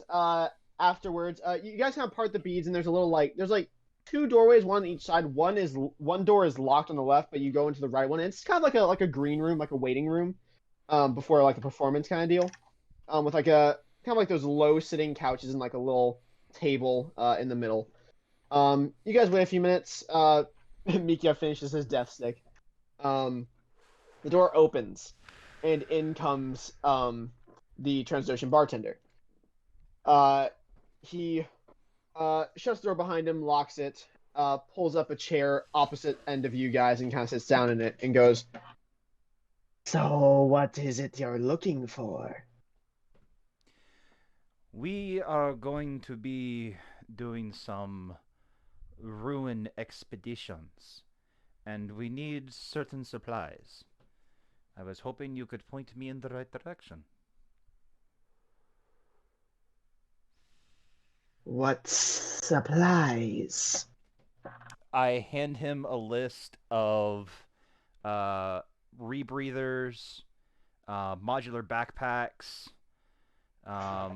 I also hand him a list calling for a cloaking coat. And there's a specific item on there that is listed as for the horned one, as in do not let the normal looking one know about this. A Site 145 replica blaster pistol. Let's see. You see, one more time. So the list of items that I give him: modular backpacks, one for all three of us. There's a remote, scanning remote that gets a scan for. As a matter of fact, let me just bring it up here. Because I had it and then I lost it. That's just like me. Anyway, let's see. Arkid Industry recon remote. Modular backpacks, breathing respirators. Tell you what, just put it either in the Star Wars chat or message me. I'm gonna use the bathroom real quick, and then I will go over the list and see and do it that way. I'll send you. I'll try to copy everything as I can.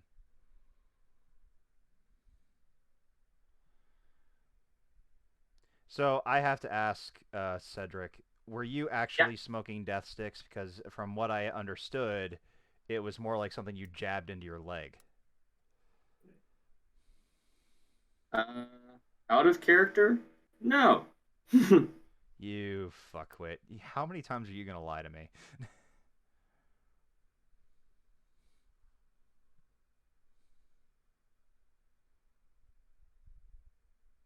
I mean, very well played doing a 3 lie, but like, fuck, man, come on. It's Adrian's thing, man. I guess. I hope you get to the point where you can trust me. Adrian doesn't trust anybody right now.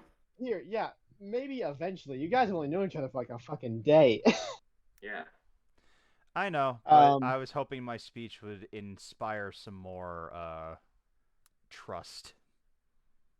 Perhaps. And maybe I get where you're coming from, Gio, but think about the circumstances and think about also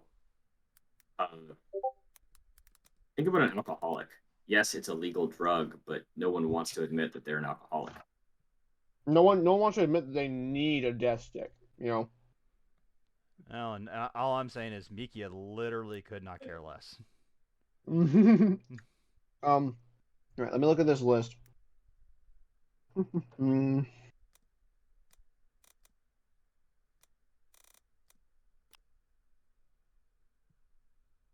So the modular backpack should be easy enough to find.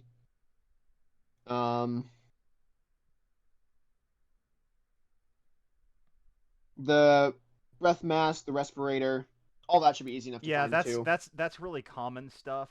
And Mhm. like that's the stuff that even as like myself, I know that that's not going to be hard to find. Mhm. It's the other stuff. There's a particular set of armor, um, things like Okay, that. so let's do the armor first. So this one is the armor that I was looking at for our compatriot here.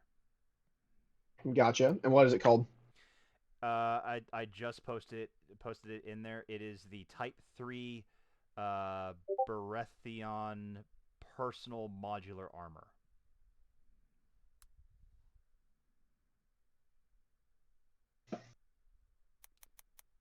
Let's look at this. Priority 6. Let's see.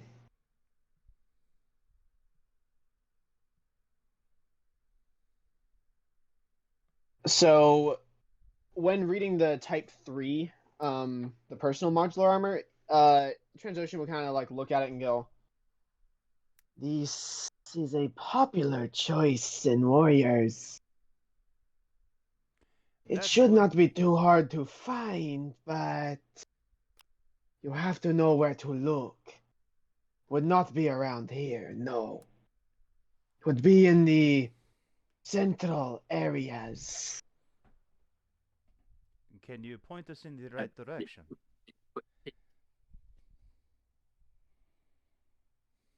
Cedric, you were breaking up a little bit.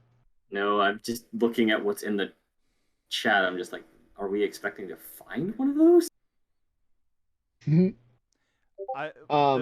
harder stuff is not going to be easy. I'm just hoping.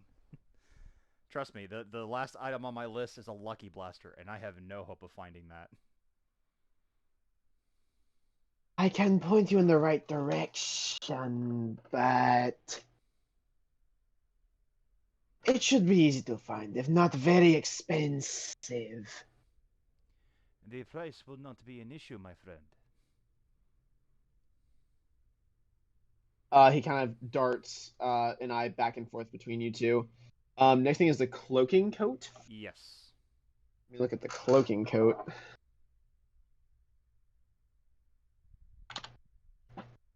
There it is. Priority 8. It is also illegal. Let me see.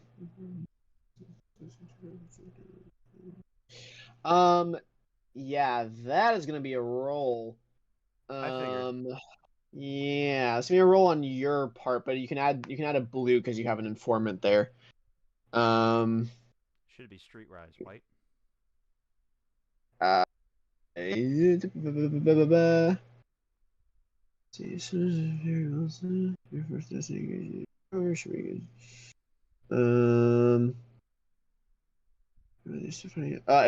a negotiation check, actually. Negotiation is for legal items. This is an illegal item, so therefore it should be Streetwise. I'll give you that. It will be a streetwise check. It is 8. I'll say make it 3 purple and add a blue to it. Okay. Oh, I was so close. So close. He kind of looks you up and down and goes, "I don't know of any individual that sells this type of merchandise, particularly not the cloaking coat, no. Haven't seen one of those on Coruscant in ages." I hand him an encryption of my communicator or a communicator for the ship. If you Mhm. happen to think of someone, would you mind letting me know? For an extra 100 credits, I could be persuaded to. I hand him an extra 100. All right. Give him an extra 100. He takes your communicator and pockets it. Well, he takes the Um, encryption for the ship. He doesn't take my Yes. communicator. Yes. Yeah, no, that's what I meant. He takes your deets. He takes your Yeah, deets. he takes my phone number. The last thing that I'm looking for is the remote. I won't bother him any further unless I can get the remote. You don't want him to look for the rifle? I mean, if you have time, I just know that we've spent a lot of time on this. But if he thinks he knows where he might be I able don't to find a rifle, and like I said, the remote is the biggest thing. And what rarity is the remote? The rarity for the remote is 3.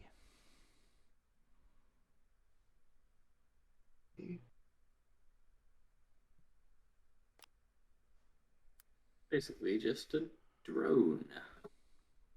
Oh, I see it here. You didn't copy the name of it, so it just blends in with backpack. Yeah, sorry. I was trying to copy Yeah, the thing and it didn't work. No, you're good. You're good. I was looking at it. I'm like, where the fuck does he see remote? And I read recon wrote at the end, and I'm like, oh, I see it. Yeah. Can I go ahead and get that same streetwise check that you just did for the bow rifle? You got it. I'll just click this here. Seriously? The exact same roll? Not quite. There's a God little bit of damn. difference, but it came out the exact same way. That is crazy. Yeah, he responds the same way. Hasn't seen a bow rifle like that in a good minute. I asked for the same The- offer, but at a discounted price. He accepts. He says 50 credits, and he'll order it personally for you. Understood. I hand him the 50. And because as a Transdoshan, he respects a man who likes guns. And then the recon remote, is that listed under gear? What was that listed under? Is it under scanners? It should be Security? under scanners. I thought it was 2. I can send you the link to the Recon. page too. Is it the Arcade Industries recon remote? Yes.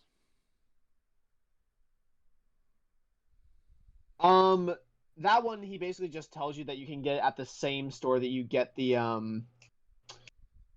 modular armor. Understood. If that is it, I kind of lean up and I offer my hand. Thank you so much for your time.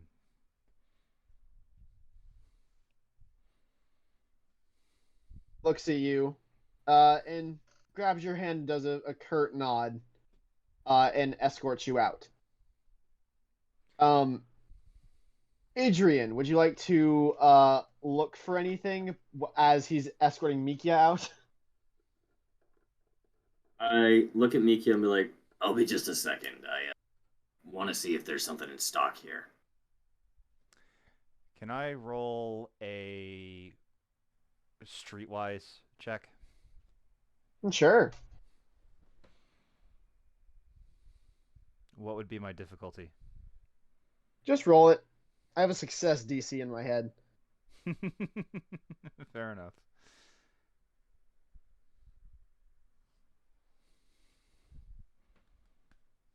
Mikia, what the streetwise check tells you is kind of like I said before. Whatever it is he's looking for, he might be embarrassed about. He might just need a little bit of space.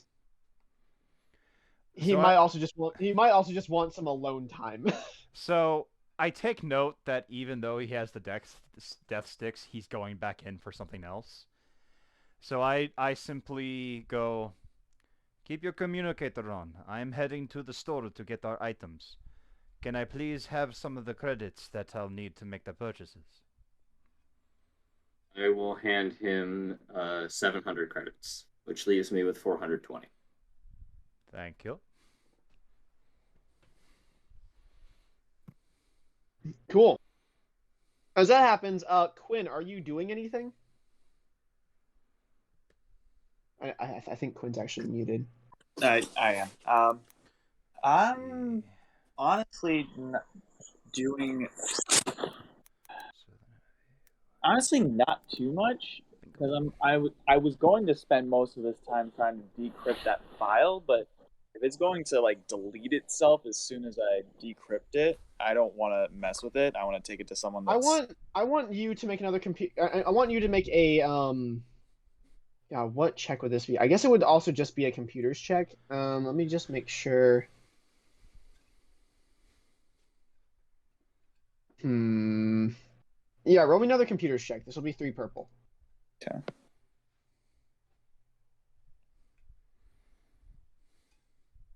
Yeah, the 2 threats, I'm not going to make you take strain because we're not really in combat, so strain won't really matter. Yeah, if this decrypting file is deleting itself, that's probably not a good sign.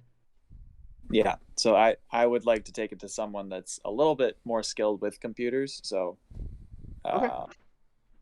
All right, so you kind of toss that. You kind of toss that aside. Well, not toss it aside, but you kind of pocket it for now.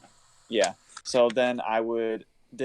Now I know I looked up the Battle of Sullust and the Dantooine Temple. Did I get the actual like files on them, or were they like? Oh yeah, yeah. No. They weren't encrypted or anything. You got like the actual like files on them. Okay. Then I would just be reading up on those. Which one in particular? I think I'd start with the temple. Dantooine Temple? Yes. Yeah. So it basically just gives you a brief rundown of the history of the Dantooine Temple. It was used as one of the forefronts back in the how to put this? Back in the Jedi Civil War, it was used as one of the home fronts for the Jedi. It was like the main Jedi temple for like a good few decades as the Jedi Civil War was going on. Back when the name Revan keeps popping up a lot when you're looking at the Dantooine Temple. Revan. But yeah, so you know for sure that there were 2 temples on Dantooine. But as far as if like they're dilapidated or destroyed or whatever, you don't really know. Back like a couple decades before the invasion of Naboo, and it states this in like the files of the Dantooine Temple of the file that you have. It was the northern one, the one in the northern hemisphere was still up and running. But since then, no real reports are there. We'll then go to Adrian. Mikia, I'll say Mikia, you can like find a cab to kind of take you uptown a little bit to go to the more quote unquote respectable businesses. Of course. The cab will go ahead and just run you like 15 credits, nothing really too extreme. Yeah. But we'll go to Adrian. Adrian, you are now in the bar. You're in a bar. You watch Mikia leave. You have your comm on but not active. I want to turn to the Trandoshan and gesture back inside and be like, I want to look for something. It's illegal, but I could use it.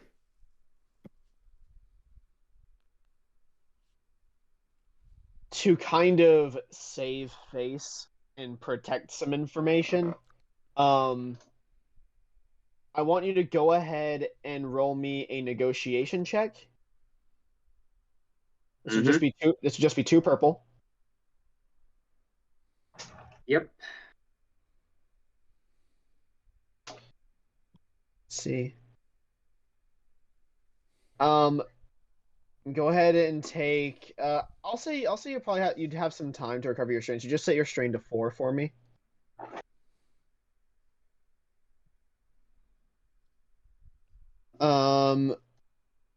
Let's see.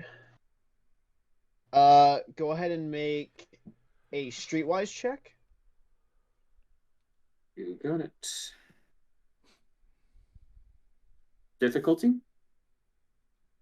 1 second. For the streetwise check, another 2 purple is fine. Yeah, take another 2 strain. as you're kind of like doing this for the first time off world essentially. Stressful situation, man. Stressful situation. How much are you buying? 4. 4? All right. Subtract the amount of credits, and you have four inventory of this thing. Yep. Thank you. Mm-hmm. We'll then go back to Mikia. So I Flavor it visually however you want to, Cedric. Just know that it's super sketchy. Oh, it's absolutely horrible. Adrian comes out of the bar 15 minutes later looking like he just saw not just one, but 3 ghosts.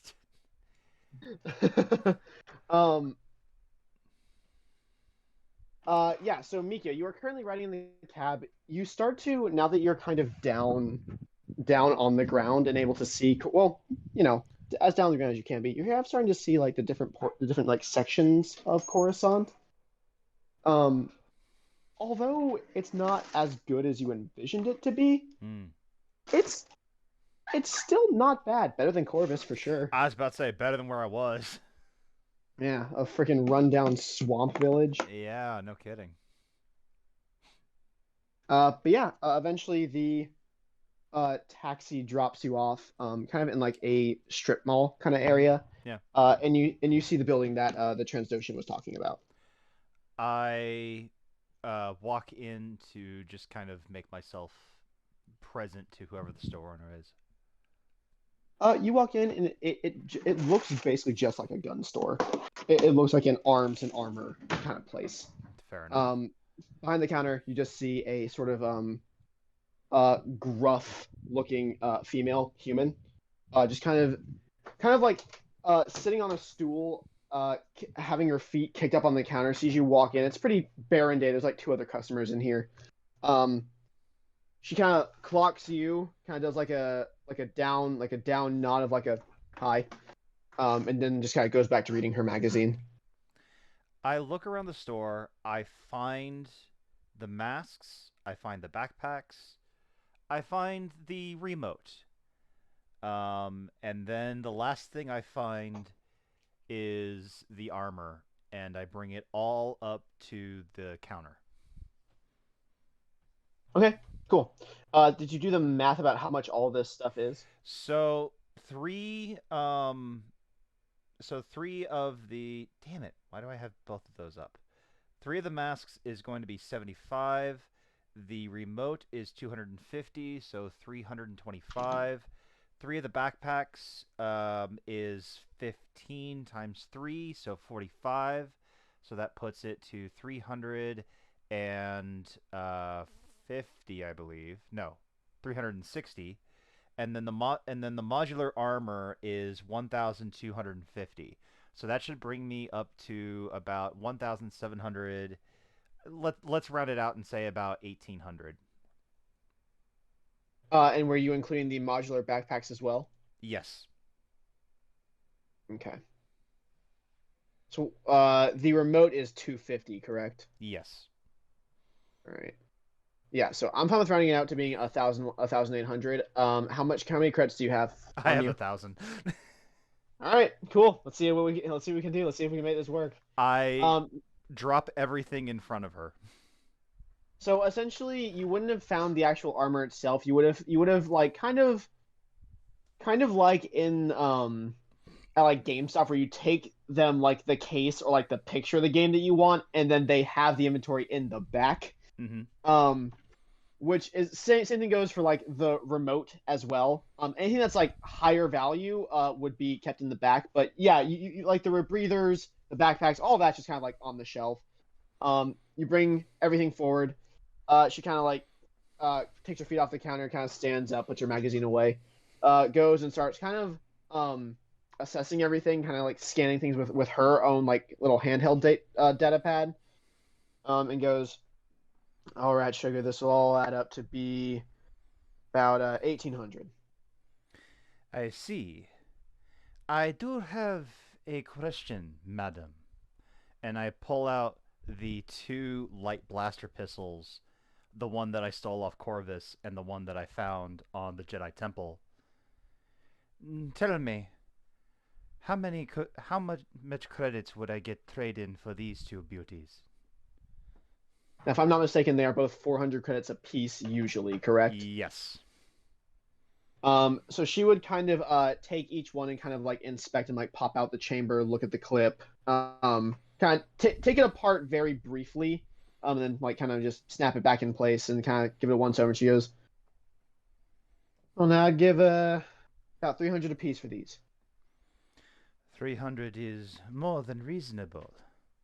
I tell you what, if I were to give your company's name to a Republic captain as a sign of good favor that this store is truly, truly magnificent, could I perhaps walk away with paying 17 and call it a day?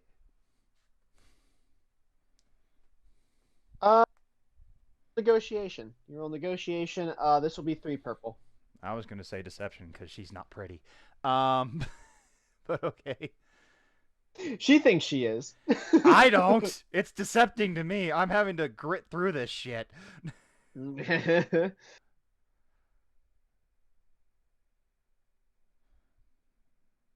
Cannot wait till I get more XP so I can actually do some of this shit properly. Oh, fuck. You gotta start fighting shit, man. Yeah, no kidding. What's my difficulty? 3 purple. Oh, fuck. There's no way I can pass this. Yeah, there we go. She kind of furrows her brow and goes, "The price is what the price is, sugar." I see. Very, very reasonable. I will give you 2 of the pistols, as well as, and I pull out my light, my holdout blaster. As well as this, if you allow me to take everything back.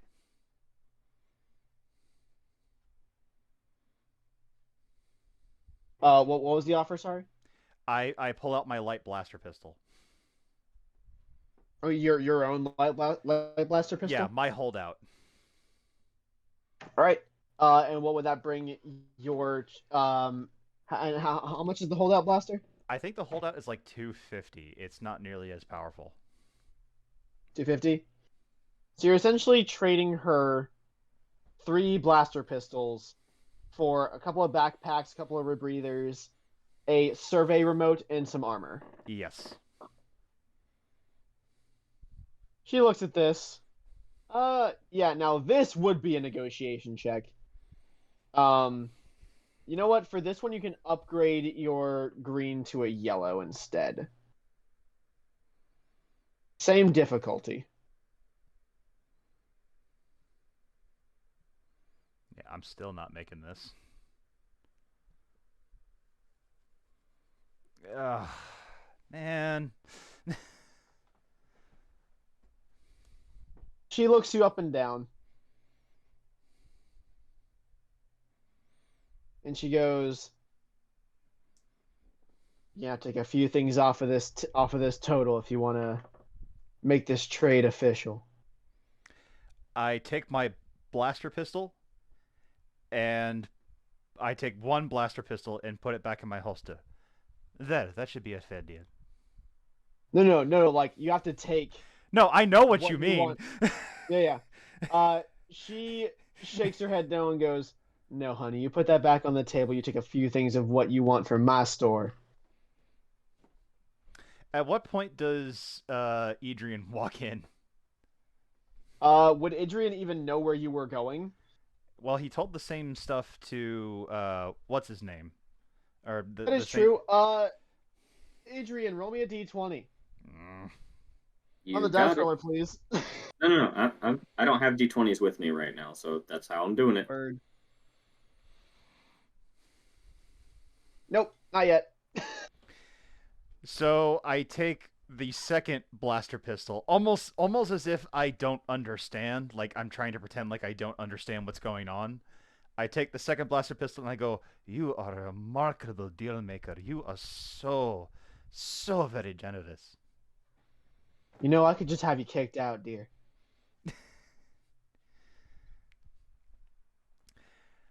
I look at the items. I remove one backpack and one rebreather, and I put the 2 pistols back on the table.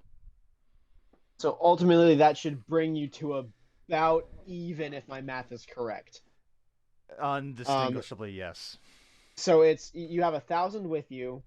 You're trading in 2 blaster pistols that she deemed worth 300 credits. So that's 1,600. And then you're doing your holdout blaster, which she deemed to be worth at least like 100. Bringing you up to 17. And you take away about 100 credits worth of stuff, which is 1 backpack and 1 rebreather. Yes. Okay. As you do this, she takes each of the guns and puts them kind of like on a back counter. And says, "1 moment, I'll go get your armor." And she goes, "Just leave the credits on the counter. I'll be back."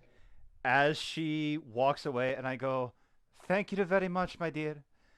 As she does that, I very, very distinguishedly grab the second or the third rebreather and backpack and put them in the back of my poncho.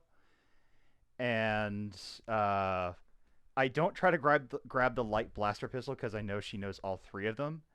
Instead, I look around to see if there is a really interesting looking blaster that I can use to grab on my way out. Gotcha. Go ahead and roll me a stealth check. I was gonna say skullduggery. Well, keep in mind, it did say there are also 2 customers in the store. I would try to do my best to make sure they weren't looking at me. No, I know.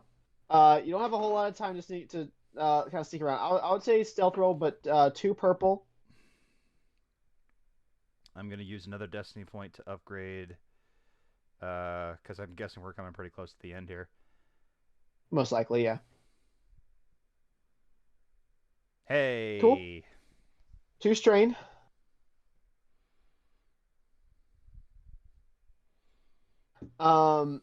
Yeah, so you successfully are able to do this without many repercussions. Go ahead and roll skullduggery for the breather and a whole backpack. A whole backpack. A whole backpack. What is this my one will difficulty? be 2 purple and a black, please. Sweet. And I have a thing that removes blacks. Oh, there you go. What is it? Oh, look at that! Yeah. So you successfully steal the 2 the one rebreather in the backpack.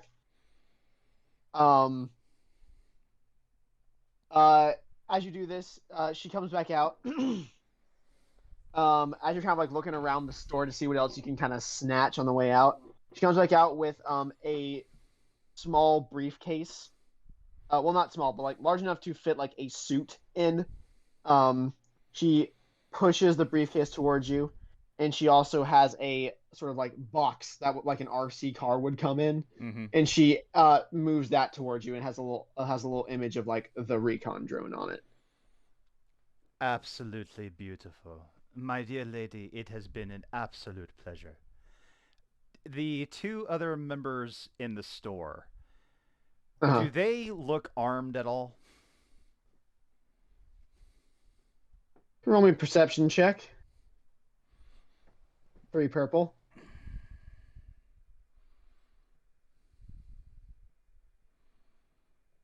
Bad part about doing this on a laptop, I have to keep clicking until I get where I want to be.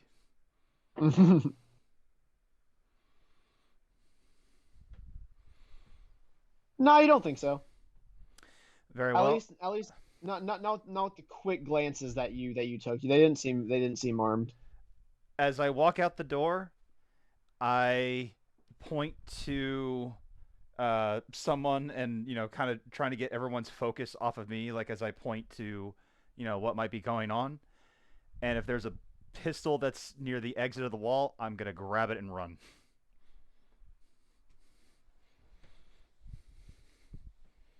Cool. There are a selection of pistols near the wall. Near the front wall. If you'd like to roll skullduggery for me.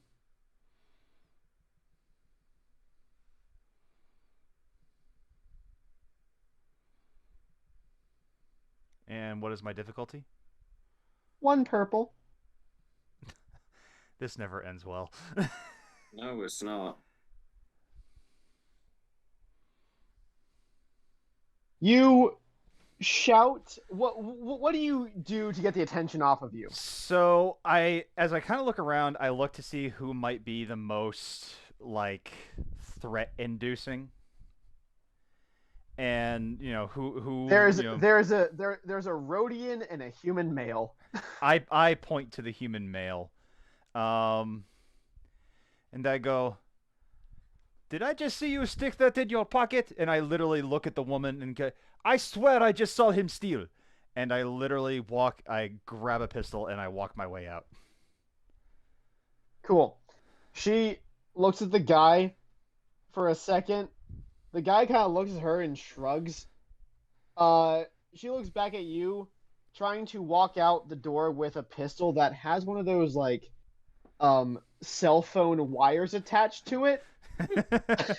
You doesn't matter to go me. I'm out still the going. door, it immediately snaps you back, and you like kind of get jerked back as you're outside trying to get this pistol out the door. Wait a minute. Hold on. It does that, and I didn't notice. I call you rolled bullshit. Two advantages for your perception, Geo. I drop the pistol and I run. You drop the pistol, you run. The cord whips back into the store. The camera pans to the woman. She goes, "Idiot," and flicks her magazine back as you run away. As I leave the store, and I'm guessing I'm just kind of walk out, and I go, "Well, I guess I need to find another pistol. Bursted." And I walk away, and I'm guessing that's when Adrian walks up. Yeah, Adrian, you walk up and you see Mikia going out the door with a gun with a cord on it, and it snaps his arm back. He drops it and he continues walking, and then he sees you. A day. You know what? Don't come with me. Come with me. And I literally walk around. And I go, "Do you think she noticed that you were with me?" I just got here. Good. She doesn't know. Okay. I have a Okay. What? So just okay. Moving on. I have a bit of a problem. I sold all of my blasters in order, and I kind of make it kind of a special reveal. In order to get you this, and I click open the Type 3 armor. Yeah, Adrian, you see a very nice set of armor right in front of you.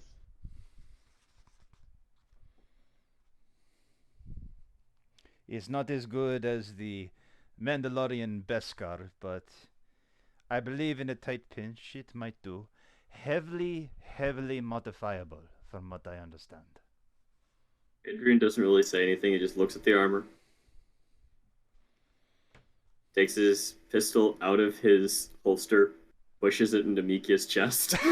He's like, "I think that's fair." More than fair so. Considering I still stole from her anyway. Let's go! Wait, what? Nothing, come on! You guys, go back to the ship. Alright. I hate to say it, guys, but I'm starting to fade. Yep. Go ahead and pay another 15 credits for the taxi. You guys get the taxi back, and you make your way back to the ship, and that's where we'll end the session. I have 0 money, Cool. so... I will pay. I have 5 credits left after that. Yeah, congrats, guys. You're now geared up. Next session, we will start with you actually planning on where the hell you're going. Sorry about that, Javen. You're good. It You're good. happens. I am but the vessel and the world for you guys' adventure. Yes. Yay. Okay. Interesting way to put that.